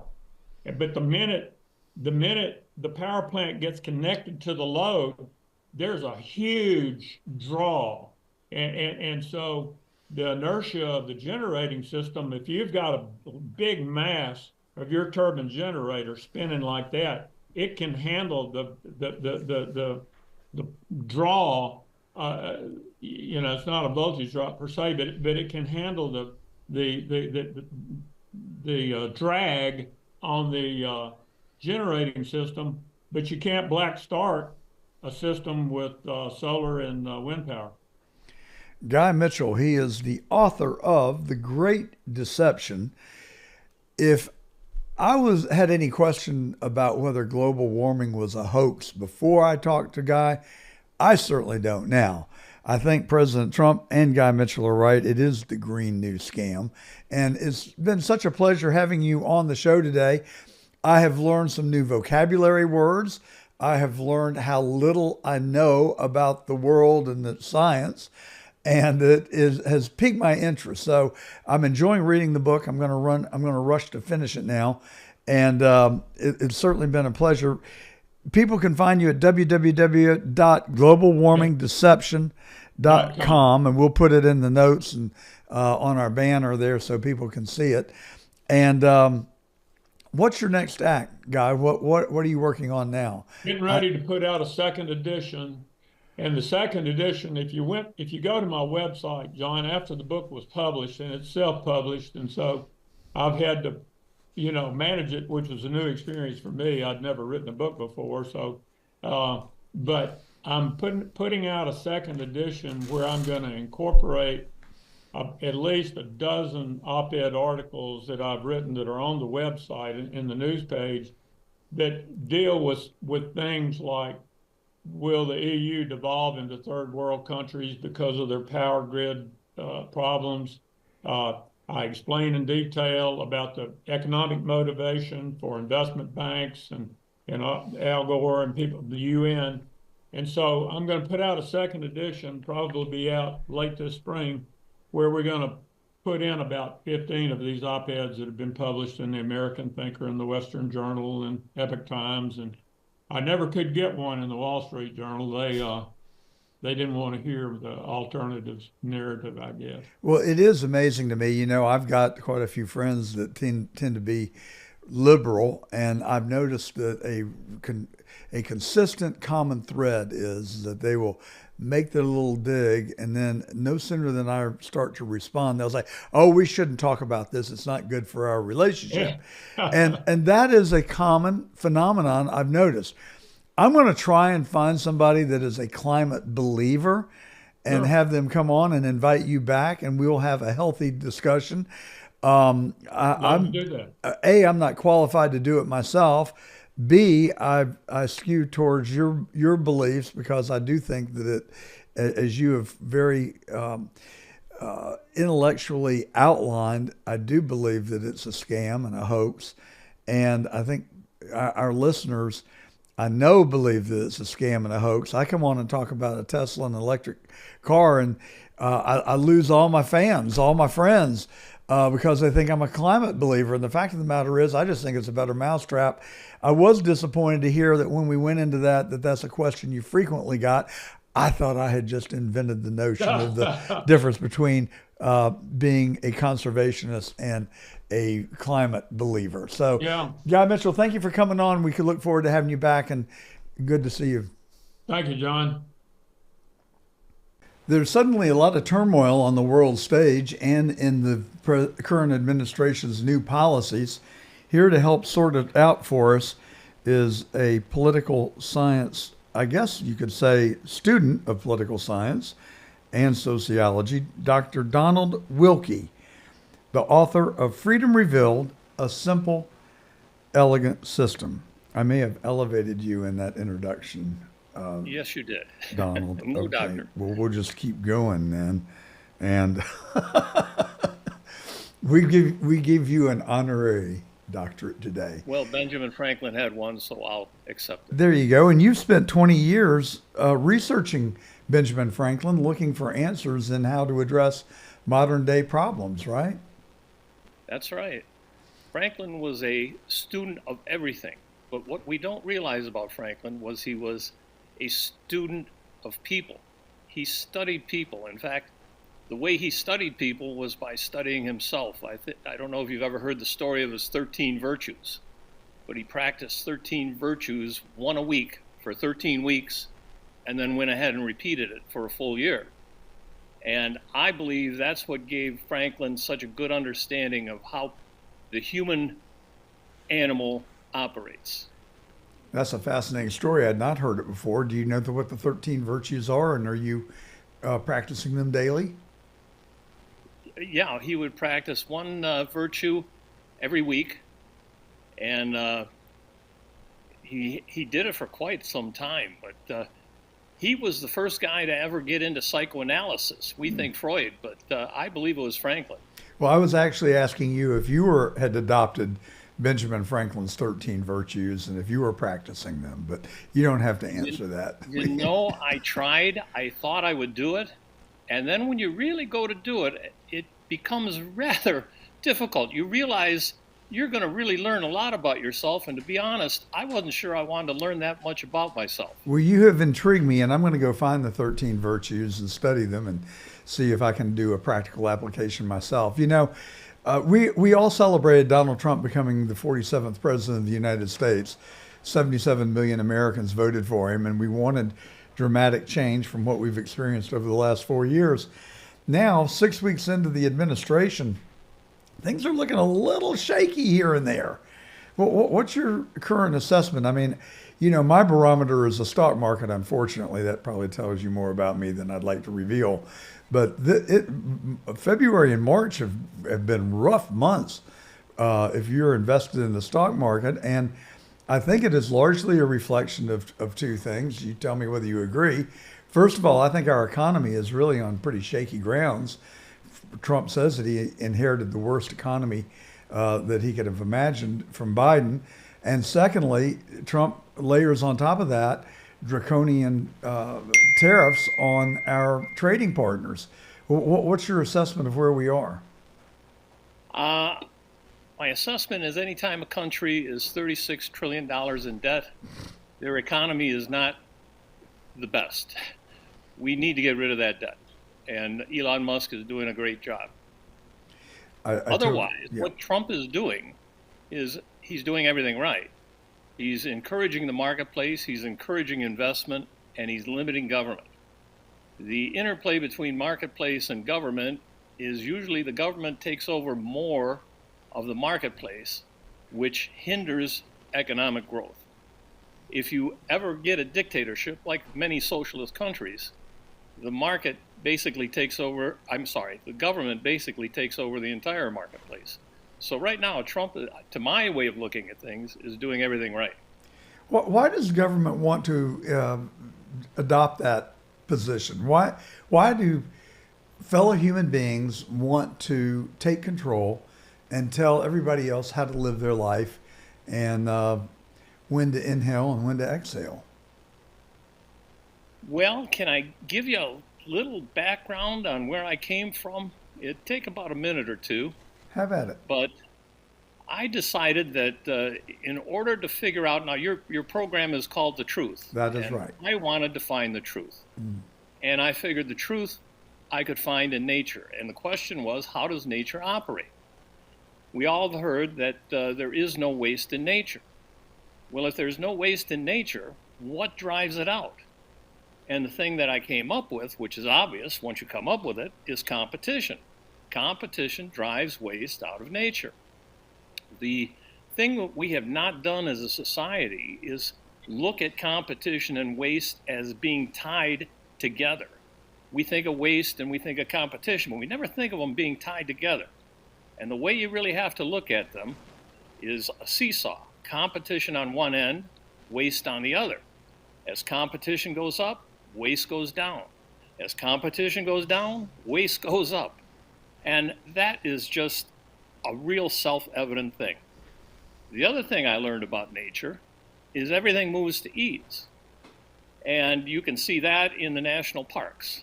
There's always signs that say, do not feed the animals. If you feed the animals, they'll stop feeding themselves. Okay, competition, waste, and ease. That's how nature works. It's very simple. Very nicely simple. And I applied those concepts to the marketplace and government. Human beings, two great systems that we live with every day. We never think about them, but that's what we live in. We live in a marketplace. We live in government. And when you apply those foundations to the marketplace, competition, waste, and ease, you see that the marketplace operates almost identical to nature. Businesses continually eliminate waste, everything moves to ease. The whole point of trade, the whole point of the marketplace is a move to ease. You'll never see a salesman come on TV and pitch his product saying, this is going to make your life difficult. No, it's always going to make your life easy. Take the same principles, apply to government, and what you find is really kind of surprising to me when I thought about it, but there's only one government. And because there's only one government, there's going to be waste. There's no competition, so there's no mechanism to drive waste out of government. And this is what we're seeing with Elon Musk. Now, your question to get back is a long way to get to your question, but why do people in government like to dictate what we do? It is a natural tendency of government to grow. And why do I say that? Because what is the function of government? The government makes laws, rules, regulations. Not only do they make the laws, rules, and regulations, they enforce the laws, rules, and regulations. And you see the talk today between Musk and Trump, Trump proposing for every regulation Congress passes, 10 regulations have to go into the wastebasket. It's just a natural tendency. And if you don't have anything to limit government, which we have our Constitution and Bill of Rights, government always goes to dictatorship. This is what Benjamin Franklin was afraid of, and he always called it arbitrary government. But that's really the reason. It's very simple. Well, over the last 4 years, we saw a lot of erosion of our freedoms. We saw limitations really unprecedented in my lifetime on free speech, not just in the United States, but really globally around the world. People were trying to limit others' free speech. There has been pressure on our Second Amendment rights, and clearly government has become very intrusive into each and every American's life. And there's virtually no segment of my life where government is not at play in one form or another. Do you see an opportunity to roll this back? Can we get back to equilibrium? We have to. And I'm sure you're familiar with the famous story of Franklin at the end of the U.S. Constitutional Convention, where a woman asked him, "What do we have, doctor? A republic or a monarchy?" And he said, "We have a republic if you can keep it." Now, what Franklin was really saying is, hey, we've done the best we can do. We've written a document. But in the final analysis, it's up to the people to keep it. And if the people don't want to keep government, we'll lose it. We'll lose limited government. This is an interesting historical fact that most people don't realize, but the United States was the very first government in the history of mankind to purposefully try to limit government. That was the whole point of the Constitution. And as you say, over the last 4 years, our freedom of speech was attacked. Second Amendment was attacked. And what we really had in the last election, as far as I'm concerned, is an election between big government and limited government. And for the sake of the country and for the sake of freedom, limited government won. And to me, it may be a bit broader than that. I really think that we are watching class warfare in this country today. And to me, it seems to be a struggle of the haves versus the have-nots. Personally, I view myself as a generous, compassionate person, but I also know that people do not benefit from handouts that they do not earn. Absolutely, if someone is in a time of need, help them.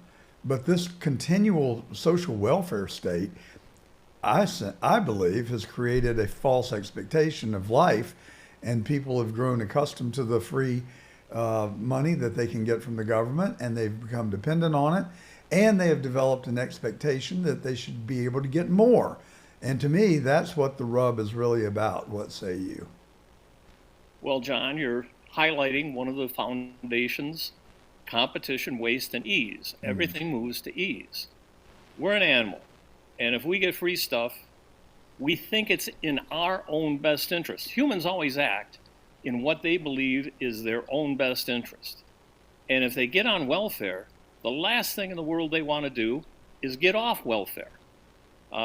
President Johnson, when he created the Great Society, got it entirely backward. He thought if we gave everybody a boost for a certain period of time, we could literally end poverty in the United States. What he didn't realize how freedom worked. He didn't realize everything moves to ease. And once he opened the floodgates and started putting people on welfare, it just grew and grew and grew.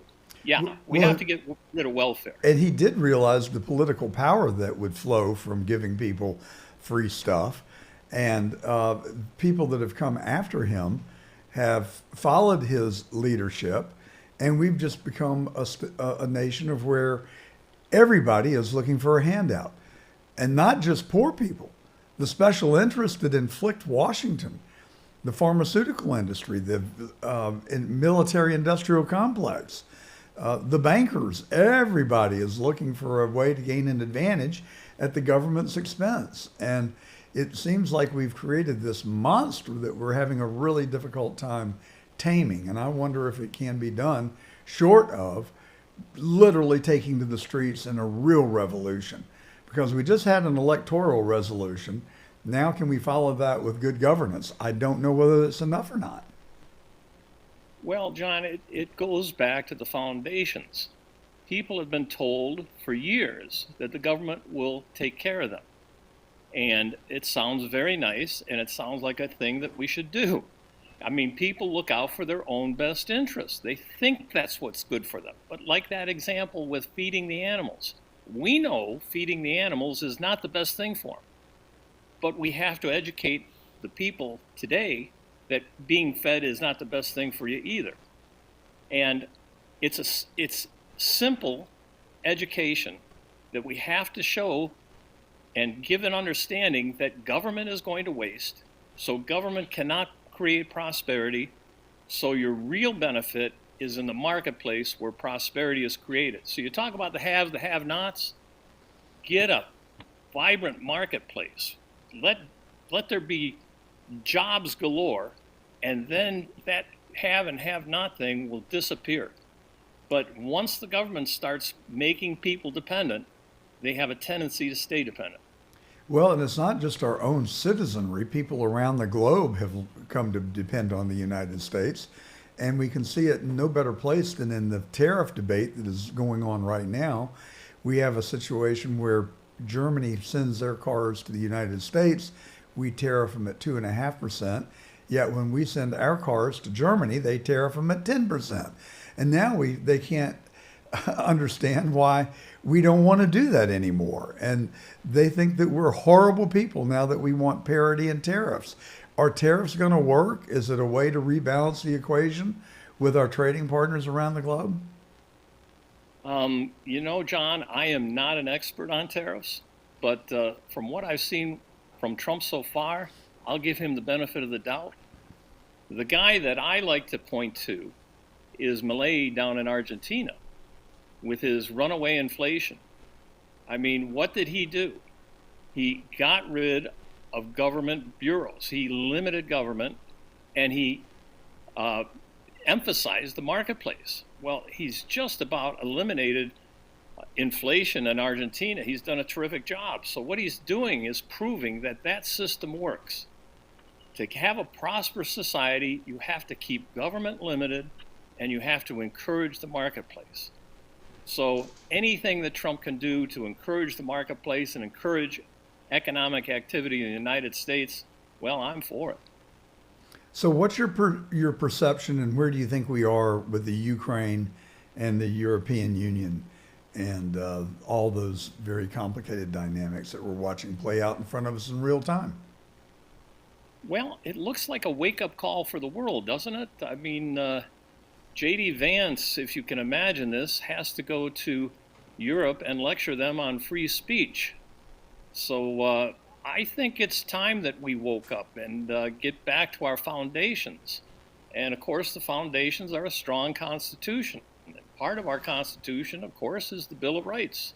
And it's easy for government to try to escape from those strictures, because all the Constitution does, when you really think about it, is limit the power of government. That's the whole purpose of a Constitution. And the mystery to me is, why would anybody want to change that? You know, it's fine if you're in power and you're going to usurp power that the Constitution doesn't afford you. But it's only as good as long as you remain in power. And now we're seeing where we've had a monumental shift in the balance of power in the United States between the Democrats and the Republicans. The Republicans are firmly in control of 3 branches of government today. Don't you think it's a short-sighted goal to take power and to place yourself and your own goals in place of the Constitution? Yeah, I mean, the whole point of government and the whole point of economics is people. People make up government, people make up economics. If there weren't people, we wouldn't have government, we wouldn't have economics. And what people want in their life is a prosperous life. We only get one chance at life. We only get one go around. We want to have a happy, prosperous life. This is an indication why everyone around the world wants to come to the United States. It's because it's a prosperous country. They don't really care about what kind of government it is. They want to go to where they can have prosperity. Now, government, I mentioned before, can only waste. And this is a simple thing, and most people don't understand it.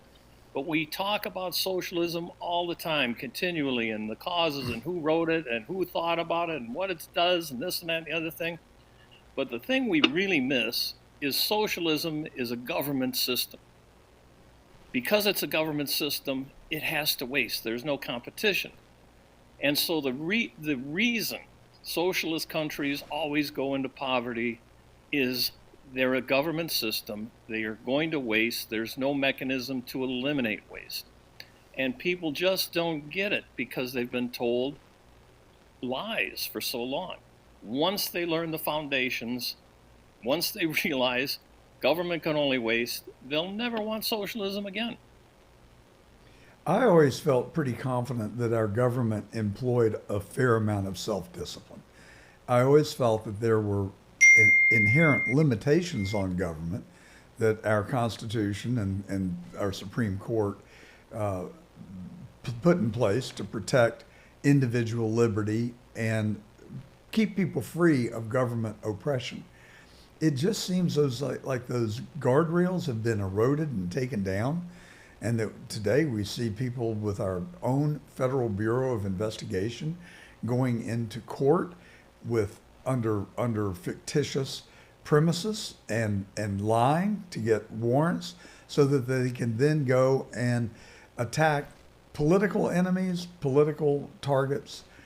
That's a real serious condition in my view. Do you agree? Yeah, of course. Again, the Constitution was written for one purpose only. That was to keep government limited. Now, the way government gets around it, and this is something I discovered in writing the book, is they preach safety. I just heard Trudeau in Canada say, we want to keep the people safe. We think of the coronavirus problem, and what did the government do? They wanted to keep us safe. So as they're keeping us safe, they're becoming dictators. So safety is the refuge of scoundrels. But in a way, we ask government to keep us safe. So we have to always understand that trade-off. Safety is a double-edged sword. It's nice, maybe a nice army to protect us, but having the government do everything for us eventually will look just like a prison cell. And a lot of people who have had the despotic, dictatorial experience will tell you that what the government told us was they want to keep us safe. When they keep you safe, they tell you what you can do, what you can't do, and when you can do it. Well, and I think it works as long as there is trust. And I think that we've seen a severe erosion of trust in our government, and that we don't really want them to keep us safe any longer, because in COVID, we know that we were blatantly lied to. And so there goes the trust. So don't keep me safe anymore. I'll take care of that with my shotgun under my bed, and I'll make my own decisions on which vaccines to take or not to take. Don't you think that typifies what a lot of Americans are thinking today? Absolutely. And this was the result of the election. Limited government won. It really is just that simple. So what brought you to write Freedom Revealed, a simple, elegant system? What was your inspiration? It started with government. I ran a business, and I say I was a victim of the regulatory avalanche that happened about in the late 80s, early 90s, where all of a sudden government came in and wanted to micromanage everything you did in business. And I said to myself, that's just not a free system. That's not how a country should operate. And it started me on a journey. I found Franklin. I started reading Franklin. I asked questions. I started answering questions. And it became quite surprising, really, how simple it all really is. Competition, Waste, and Ease explains so much once you get it. The marketplace is competitive, it creates prosperity. Government is non-competitive, it creates waste. What could be simpler? You've helped lay it out for us today, Don Wilkie. I really appreciate it. Other than the fact that you're a Michigan fan, I take it. I'm a Buckeye. Oh, yeah. We have a lot in common. And so thank you for coming on The Truth today. And where do we get your book, Freedom Revealed, a Simple, Elegant System? You can get it on Amazon, all the big booksellers, Book Baby, and also go to YouTube and Substack. I've got a lot of videos up there. I've got channels on YouTube, and it's quite enlightening to hear these little talks. I take just a simple little item and explain it a bit more. And John, I have to be on the right track, because so far I haven't had anyone who can really argue with me. So I think that's a pretty good deal. Well, let me introduce you to my wife, and we'll see how you stand up against that challenge. I kid, I joke, of course. We've been married for 47 glorious years. And but you have really given us a lot of food for thought today, and I love your approach and the way that you've simplified it for us. And so I do look forward to reading the book, Freedom Revealed, a Simple, Elegant System, and finding you on your Substack and on YouTube. So thank you for coming on The Truth today. If you get the foundations wrong, everything else is wrong in everything we do. And I think the corollary is probably also true. Get the foundations right, everything just falls neatly into place. Exactly. Don Wilkie, thank you so much, and stay warm. We'll send you some West Palm Beach warm air up there. Oh, you're making me jealous. Thanks so much. Have a great day. It's my privilege to now welcome to The Truth Dr. Tevi Troy. He is a presidential historian, having served in George W. Bush's White House. He is a graduate of Cornell and has a PhD in American Civilization from the University of Texas, Austin, and he studied at the London School of Economics as well. He has written a new book called The Power and the Money. I can't think of a more apropos topic to talk about in this particular point in time. Welcome to The Truth, Dr. Troy. Can I call you Tevi? Absolutely, and thanks for having me, John. My pleasure. So what inspired you to write the book? And you must be clairvoyant to have come up with that title and published it at this point in our nation's history. Well, I've written 5 books on presidential history. With each book, I try and write something about the presidency that nobody's covered, and I also try and do something that speaks to our current moment. And in the early 2020s, when I started playing around with this idea about presidents and CEOs, I noticed that CEOs were all over the news, not just in the business pages, but in the political pages as well. And also that both parties, Democrats and Republicans, seem to be increasingly critical of them.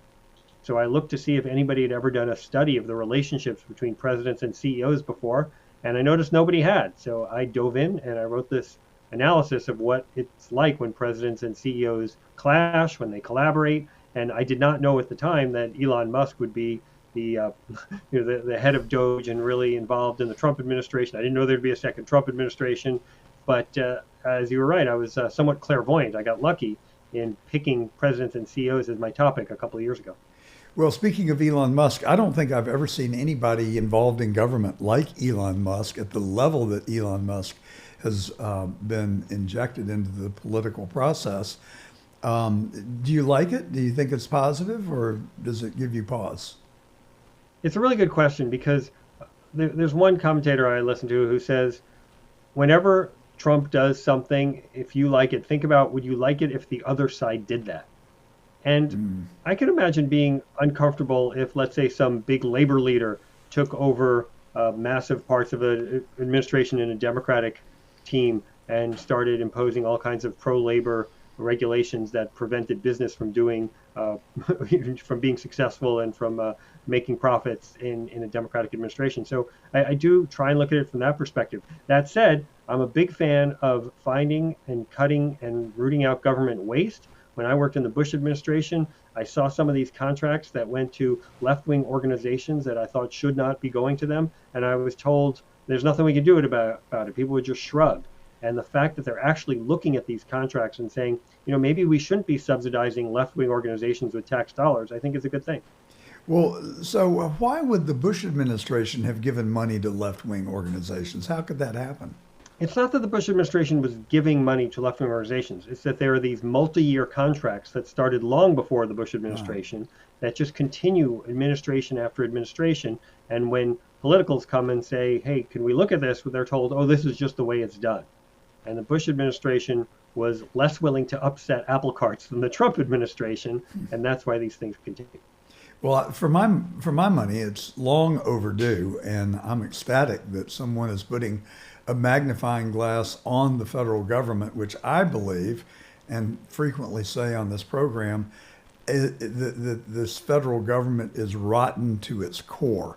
And I think the amount of corruption and bad deeds that are done with inside the government are horrendous, and it needs to stop, which is not, I hasten to add, an indictment of everybody that works for the federal government.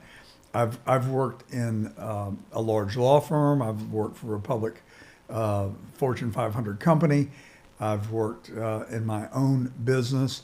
I've also been involved in political campaigns. In every single endeavor I've ever worked in, there have been bad apples. So I don't think the federal government can be immune from that.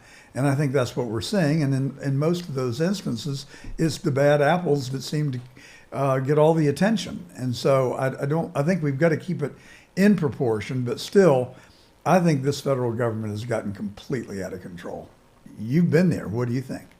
Yeah, I agree with everything you say. And there's a couple of specific things to point to. So first of all, the reason that you've got all these left-wing groups is because conservatives don't go in there and look to fund right-wing groups with government money, because they're not looking for government money to fund things. They think things should be done through the private sector. So that's one reason why there's a disconnect. The second thing is that in government, there's no incentives to cut out excess spend, incentives to root out waste, because there's no bottom line. If you work for a Fortune 500 company that is $37 trillion in debt, that company would be bankrupt. And the shareholders would be out money, and the heads of the business would be fired. That doesn't happen in government because there's no way it can ever go bankrupt or in a normal way. And so these things are allowed to continue and fester as just the normal way of doing business. So I think those are the reasons why it's different. And I totally agree with you that we need to take a magnifying glass and try and root it out. Well, not only the money aspects and the money that's being wasted and the corruption that we suspect is present, but I'm talking about also the whittling away of our civil liberties, the pressure that's on free speech, people's desire to constrain the Second Amendment, the use or the abuse of FISA warrants, and the spying on a political campaign by the director of the FBI. These things seem to be egregious to me. And the disappointing thing is that it's no secret. It's done right in plain view. And disappointingly, there are seemingly no consequences. Now, Comey lost his job. He got fired. It was done without ceremony. He learned of his firing on CNN while he was in Los Angeles, and they were going to make him fly home commercially, and somebody at the FBI sent the plane to rescue him. But still, he's still writing books and on the speaker's tour. I mean, how can that be? Well, I'm not a Comey fan. I worked with him in the Bush administration. I always thought he was a guy who just ran for the cameras. But he's allowed to have a have a life after government. I'm glad he's not in government anymore. But I think one of the things you're talking about here is that so much of this stuff is just endemic to government. So these grants that go to left-wing organizations, it's not corruption. I don't like it. It's not corruption. It's just they assume that this is the way it's done. And in some ways, that's even more dangerous. So I think we need to say, we're not funding ideological groups. If you want to have a USAID that provides food and medicine to people in poorer countries as a way to help those people and also make the US look good, fine. But why should you have these ideological crusades, transgender comic book, DEI plays and all this stuff? Why should you have that paid for with taxpayer dollars? Well, when I say corruption, I'm talking about people that are on the Social Security rolls that are 350 years old, legions of people that are 150 years old.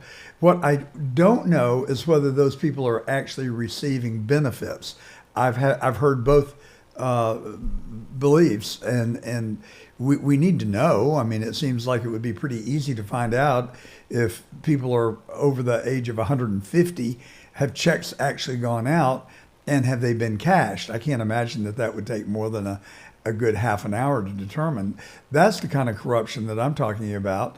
And then also I'm told that there are contracts that are put in place and they are just set up for payments in ad infinitum, and that the bureaucrat who puts them in place then leaves government, and God only knows whether they're getting any money after government life or not.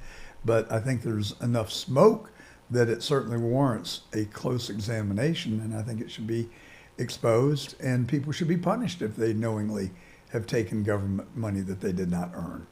Right. All I'm saying is that there's corruption, which is straight up corruption, which is graft or someone's being bribed, and there's a lot of that and too much of it. But so much of this stuff is not technically illegal corruption. It's just the way the government does business, and that also needs to be clamped down on. So I have problems with both of it, and I think we do need to take a hard look at our finances. Look, we're $37 trillion in debt. I know closing USAID is not going to stop that, but you can't say, oh, I'm not going to solve the problem because no one piece of it will solve the overall problem.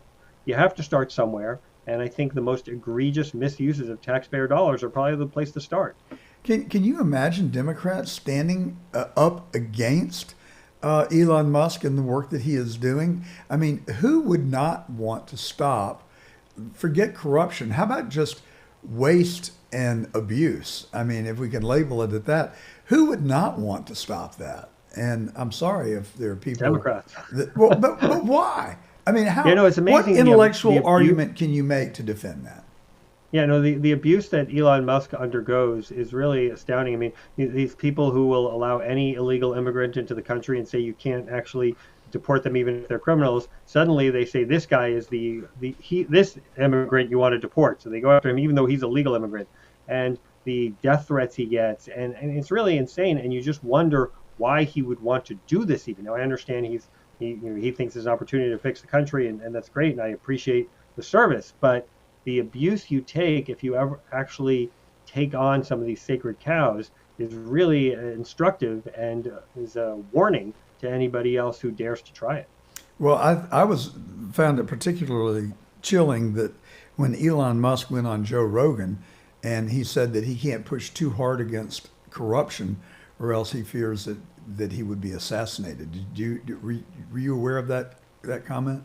I listened to the interview. It was fascinating. There's a lot of really interesting stuff in there. Yeah. And 10 years ago, Elon Musk and Joe Rogan probably would have been voting Democrat. And I think they're seeing the extent of the problems that we're facing, and they've been willing to change course. So you really have had a good career in government. You worked for John Ashcroft for 2 years as his domestic policy advisor. You worked for Christopher Cox as director for House Policy Committee. You served in the Bush White House as the Assistant Secretary of Health and Human Services. I mean, inside the Beltway. What's your 30,000-foot view where the people there are working for the good of the American people versus the people there that are working for the good of themselves? And I mean in a bad way. It's not that many people who are working there for themselves, meaning they're just trying to get rich off their government salaries. I think they have ideological agendas in many cases that they're trying to advance. There are other people who they just care about the prerogatives of their agency, but the agency has skewed priorities. And then there are people who are, just doing the job. And so it's a mix of people. You can't really classify everyone as one thing. But the truth is, when you add it all together, you have a federal government that's spending way too much money, is, I think, insufficiently protective of civil liberties, and is destined to become bankrupt unless we really change course. So the senator from New Jersey, was it Menendez? Is that right? Yeah, the gold bar guy. Yeah. Is he the exception, or do you think that there are other people that are on the take? There are definitely some people on the take. I wouldn't say it's the majority or even a large percentage of the 2 million federal employees, but of those 2 million career federal employees, a lot of them are just willing to go along, get along, continue to have all this money spent. They don't really look beyond. I mean, you hear these instances, and I know these to be true because I've seen them close up, where let's say there is a contract that the agency doesn't need, but they make sure that they spend that money, because if they give it back, if they say we don't need it, then they're not going to get that appropriation next year. And that's not corruption in the sense of, oh, I'm taking a bribe, but it is a form of corruption in terms of we're taking taxpayer money that we don't need because we want to make sure we keep getting the taxpayer money next time around. Yeah, I mean, I'm like you. I don't know that I would label that corrupt. I think I would label it somewhere between inept and just incredibly uncaring about protecting the taxpayer dollar. And I don't think that's necessarily a crime, but I don't think that those people should be promoted or even allowed to stay in government once you identify who they are, which I think is what Musk is trying to do. But really, they're alleging that there's a significant number of people that are on the government payroll who don't come to work and are not working and actually have a second job and are getting 2 paychecks while claiming to be working for the federal government. Is that an epidemic? Well, that's actually illegal. Right. Yeah. That absolutely needs to stop. That's illegal. Yeah. So look, there's a lot of problems with the federal government, and it's one of the reasons we're 37 trillion in debt. And it's not an easy problem to solve, but you really do have to start somewhere. That's why I admire what Doge is doing. I think you have to go after entitlements at some point. That doesn't mean you kick everybody off Social Security or Medicare. I think these are important programs that have value, but can you over time increase the retirement age? Yeah, I think it's something we should consider, because when Lyndon Johnson passed these programs in 1965, Medicare and Medicaid specifically, the retirement age was about the same as life expectancy, 65. And now life expectancy is way higher than that. And if you actually live to 65, your life expectancy is probably into the high 80s. So we're supporting people with these programs in terms of Social Security and Medicare for many more years than we originally anticipated doing. But hasn't the government borrowed money from Social Security that it should not have? And if it had been left as a true trust fund, would it have been self-sustaining or not? So government borrowing money from Social Security has definitely reduced the lifespan of the Social Security Trust Fund. That said, we have so many more people who are going to be taking in, who are taking money from it than giving in, that it's an issue regardless of that borrowing, which again is a problem. But the bigger problem is that people are living way longer than we anticipated when we started these programs. I guess the thing that puzzles me is that you've got these people, 400 plus members of Congress, and they continue, as you point out, to keep voting for more spending and more spending and more spending. Now we've got a $37 million debt, and it's not sustainable. The interest payments on that money is going to be the largest single line item in the federal budget in another couple of years, second largest now. It's not sustainable.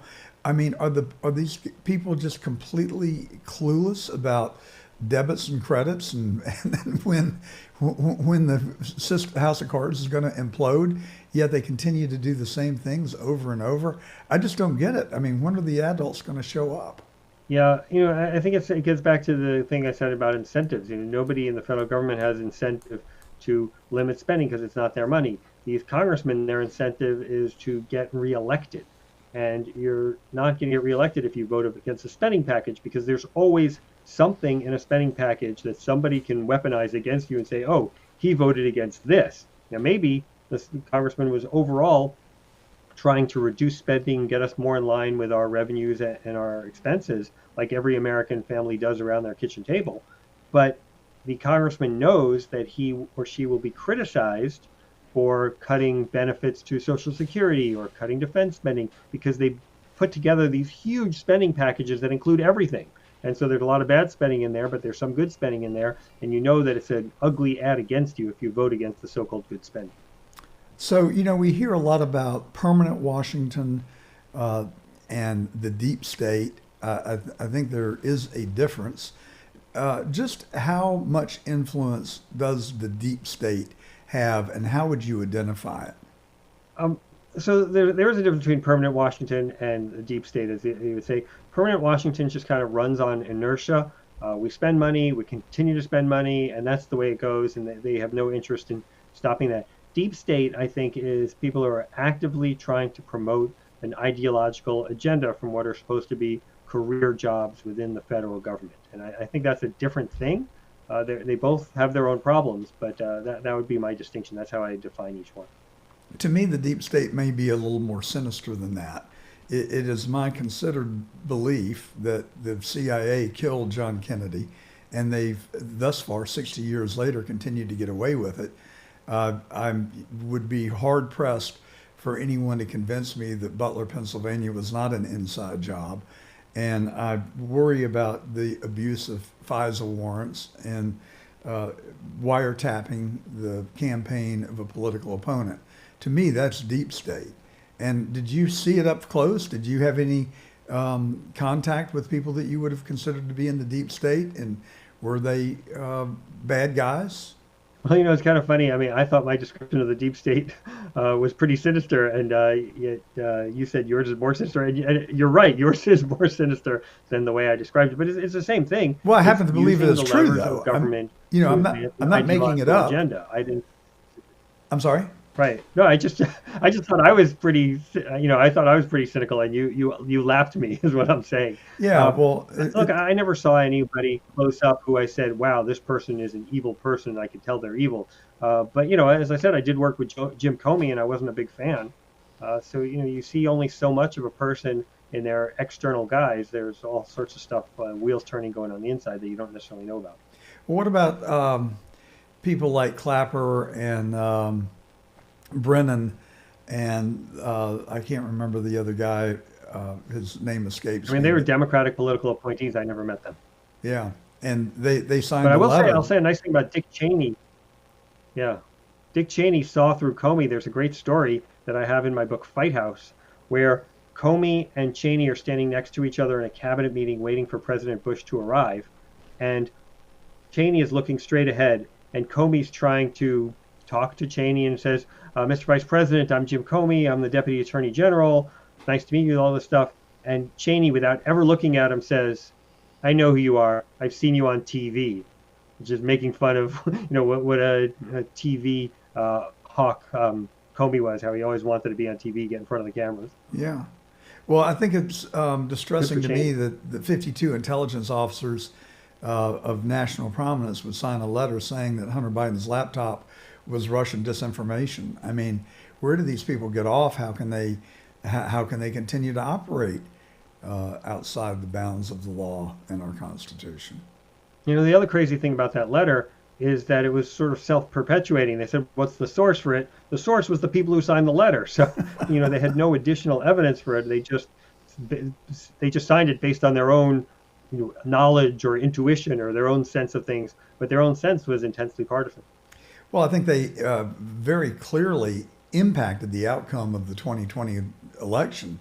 I think there was a lot wrong with the 2020 election, but there's no question that if the American people had known that the Hunter Biden laptop was at that time, if they had known it was real, and if they had known the contents of the laptop, I think there's a serious question of whether Biden would have been elected. And Biden himself lied about it. In the debate, he told Trump that it had been debunked and that was Russian disinformation. I mean, the nerve of these people. They're just flagrantly lying in front of us and to our face. That's disturbing to me. It really does offend my sensibilities. Well, I start my day by reading the New York Post because I feel like I'm going to get the straight scoop. And they are the ones who accurately reported the Hunter Biden story, and the social media companies tried to suppress them and kick them off Twitter. for doing so. So let's give kudos to the New York Post. Absolutely. And so, we've seen the a wave of suppression of people's freedom of speech. Big tech working conjunctively with the FBI in censoring people and canceling them if they did not fall in line with the COVID narrative, if they said anything negative about the vaccines. What was going on? I mean, why would people inside our government want to maintain a false narrative about a serious virus that claimed millions of Americans' lives? What's the end game? That's the piece I've never been able to figure out. Yeah, so I think there are some people at the top of it who may have had nefarious ends, and others who just went along with it. I think there's a much larger group of people who just went along with it. But from the very beginning, I felt like the people at HHS, and I am somewhat expert in this. I was a deputy secretary at HHS. I wrote a book about presidents and disasters. I even in 2016 wrote that we don't have any countermeasures for coronavirus in our strategic national stockpile. So I've been looking at this issue for a long time. And look, they were misleading us intentionally for various ends. So one was early on, they said, don't wear masks. And they knew that it would have been fine if people wore masks if they wanted to, but they wanted to hoard or save the masks for the frontline workers. Well, just tell people that. Just be honest and say, well, we think there's a benefit to wearing a mask potentially, but we'd like it if you limited the amount you purchased so that the frontline workers can get it. But they didn't do that. They instead lied and said masks don't have any value. And then they turned completely around and said you had to wear a mask at all times, even if you're outdoors and 50 feet away from somebody. So I think not telling the truth is one of the biggest mistakes you can make in government, because trust is a very valuable commodity. And if you lose that, then you can't get the American people to do things that you actually might need them to do, whether it's shelter in place or take a vaccine or take a certain drug. So I think you've got to deal with the trust of the American people very carefully. It's a very important thing to own. I think that is incredibly well said, and I certainly agree with you, because who knows what the next virus is going to be, or the next pandemic that we haven't even envisioned or heard of yet. And are the American people going to take protective measures that the government says that they should take when we know that we were lied to with the coronavirus? And not only in your example were we told that masks were good, and then we were told that masks were not good, and then we were told that masks were essential and you had to wear a mask to go out in public. And now we've learned that the person who told us that published memos to his staff saying that there was no evidence to support, no scientific evidence to support that masks would stop the spread of COVID. So it was a low point in our nation's history. The thing that bothers me the most is that the people are not held accountable. What's the consequence? Fauci, until Trump became president, was still driving around with a security detail and a chauffeur-driven limousine, and I think $350,000 a year pension salary. I mean, it seems to me that he should have been punished for lying to the American people. Yeah, I mean, you mentioned this punish point. I'm just not sure on what the punishment is, right? I mean, lying to the American people is itself not a crime. It's a bad thing, but it's not a crime. So I don't know what the mechanism for punishment of somebody who does that is. Well, I quibble with you about whether it's whether it should be punished or not. I mean, you put somebody in a position of trust, they're the highest paid federal employee, and they're knowingly lying to the American people. There should be a consequence. I can start with the idea of firing them and taking away their pension. Let them go back to work. If they think they're such a genius, let them find a job in the private sector. He's not an old guy. I mean, he's no spring chicken. But I mean, I don't think that we have an obligation to give him a driver and a security detail. Right, and I think that is the consequence, that you either, if you're a congressman, you can get voted out, or president, you can get voted out. Yeah. And if you're an employee, certainly a political appointee, you can be fired. One of the things that's interesting about this whole Doge thing is it's very hard to fire career employees. They have civil service protections. They're the hardest ones on which to impose any consequences. Well, I think that if they're not answering emails and we can't even demonstrate that they're coming to work, that would be a good grounds for dismissal. But I understand that there's a process, and that we'd have to go through the process, and it's there for a purpose. And I think it's probably a legitimate safeguard that we put on civil servants to protect them from political retaliations. So we just lived through 4 years of Biden, and you're a presidential historian. How would you rate him as a president and his effectiveness? I would say he was poor, and poor in three different ways. Number one, he was manifestly too old for the job, and you want to talk about not being honest. They were not honest with the American people about how they did it. The second thing was I personally don't like his policy programs, jamming a lot of spending programs down our throats, something like $7 trillion in a 4-year period. And it was a period where we weren't necessarily at war, or there wasn't some national emergency that would have justified all that spending. But the third thing, and I think the most egregious and the most different from what he promised, is he always claimed to be some kind of moderate. He had friends on both sides of the aisle. He was kind of down the middle guy. And his rhetoric as president, I think, was incredibly divisive when he called the people who disagreed with him on voting rights. He called them Jim Crow or Jefferson Davis. He would always call people as MAGA Republicans and try and make them less or other Americans. So I think his rhetoric was really problematic. So poor from the misleading on the age, bad in terms of policies, and I think particularly egregious in not being the moderate that he pretended to be when he was elected. Well, I agree with everything that you've said. I would add to the list that he was incredibly corrupt. Jamie Comer said that they had proof positive of $30 million in payments that the Biden family received, not from our allies, but from our adversaries, including Russia and China. And I just don't understand why the issue is his age and his mental acuity. Those are relevant, but to me, the much more significant issue was that he's a thief. And I think that he probably was treasonous. I mean, we saw the spy balloon leave China. We've tracked it all the way across the Pacific. We watched it enter Canada and then swoop down and hover over our nuclear bases in the Midwest, where it lingered for days and took 5 days to traverse the country. And then when it got over South Carolina, we courageously shot it down over the Atlantic. Come on. Give me a break. I don't know what was going on with that one. Well, that was a crazy situation. I think he was bought and paid for. That's what was going on with it. I mean, I don't have. Biden. If it looks like a duck and quacks like a duck, it's probably a duck. And we know that they took $3 million from a China company that was directly tied to the CCP. I mean, doesn't that warrant a very close examination? Yeah, the Hunter Biden thing is interesting. I don't know if you've seen that recently, that Hunter Biden is claiming that he's bankrupt and he's out of funds. Where's all the $30 million that came to the Biden family if the guy's so broken? I guess you heard that people aren't buying his artwork anymore. I wonder why. While his dad was president, he sold a lot of art. Now he's not selling it anymore. Well, and I think we knew why they bought it, and I don't think it was for the aesthetic. Yeah.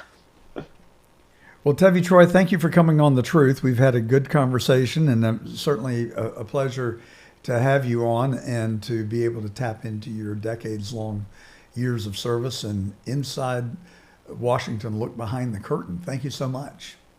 All right. Thank you.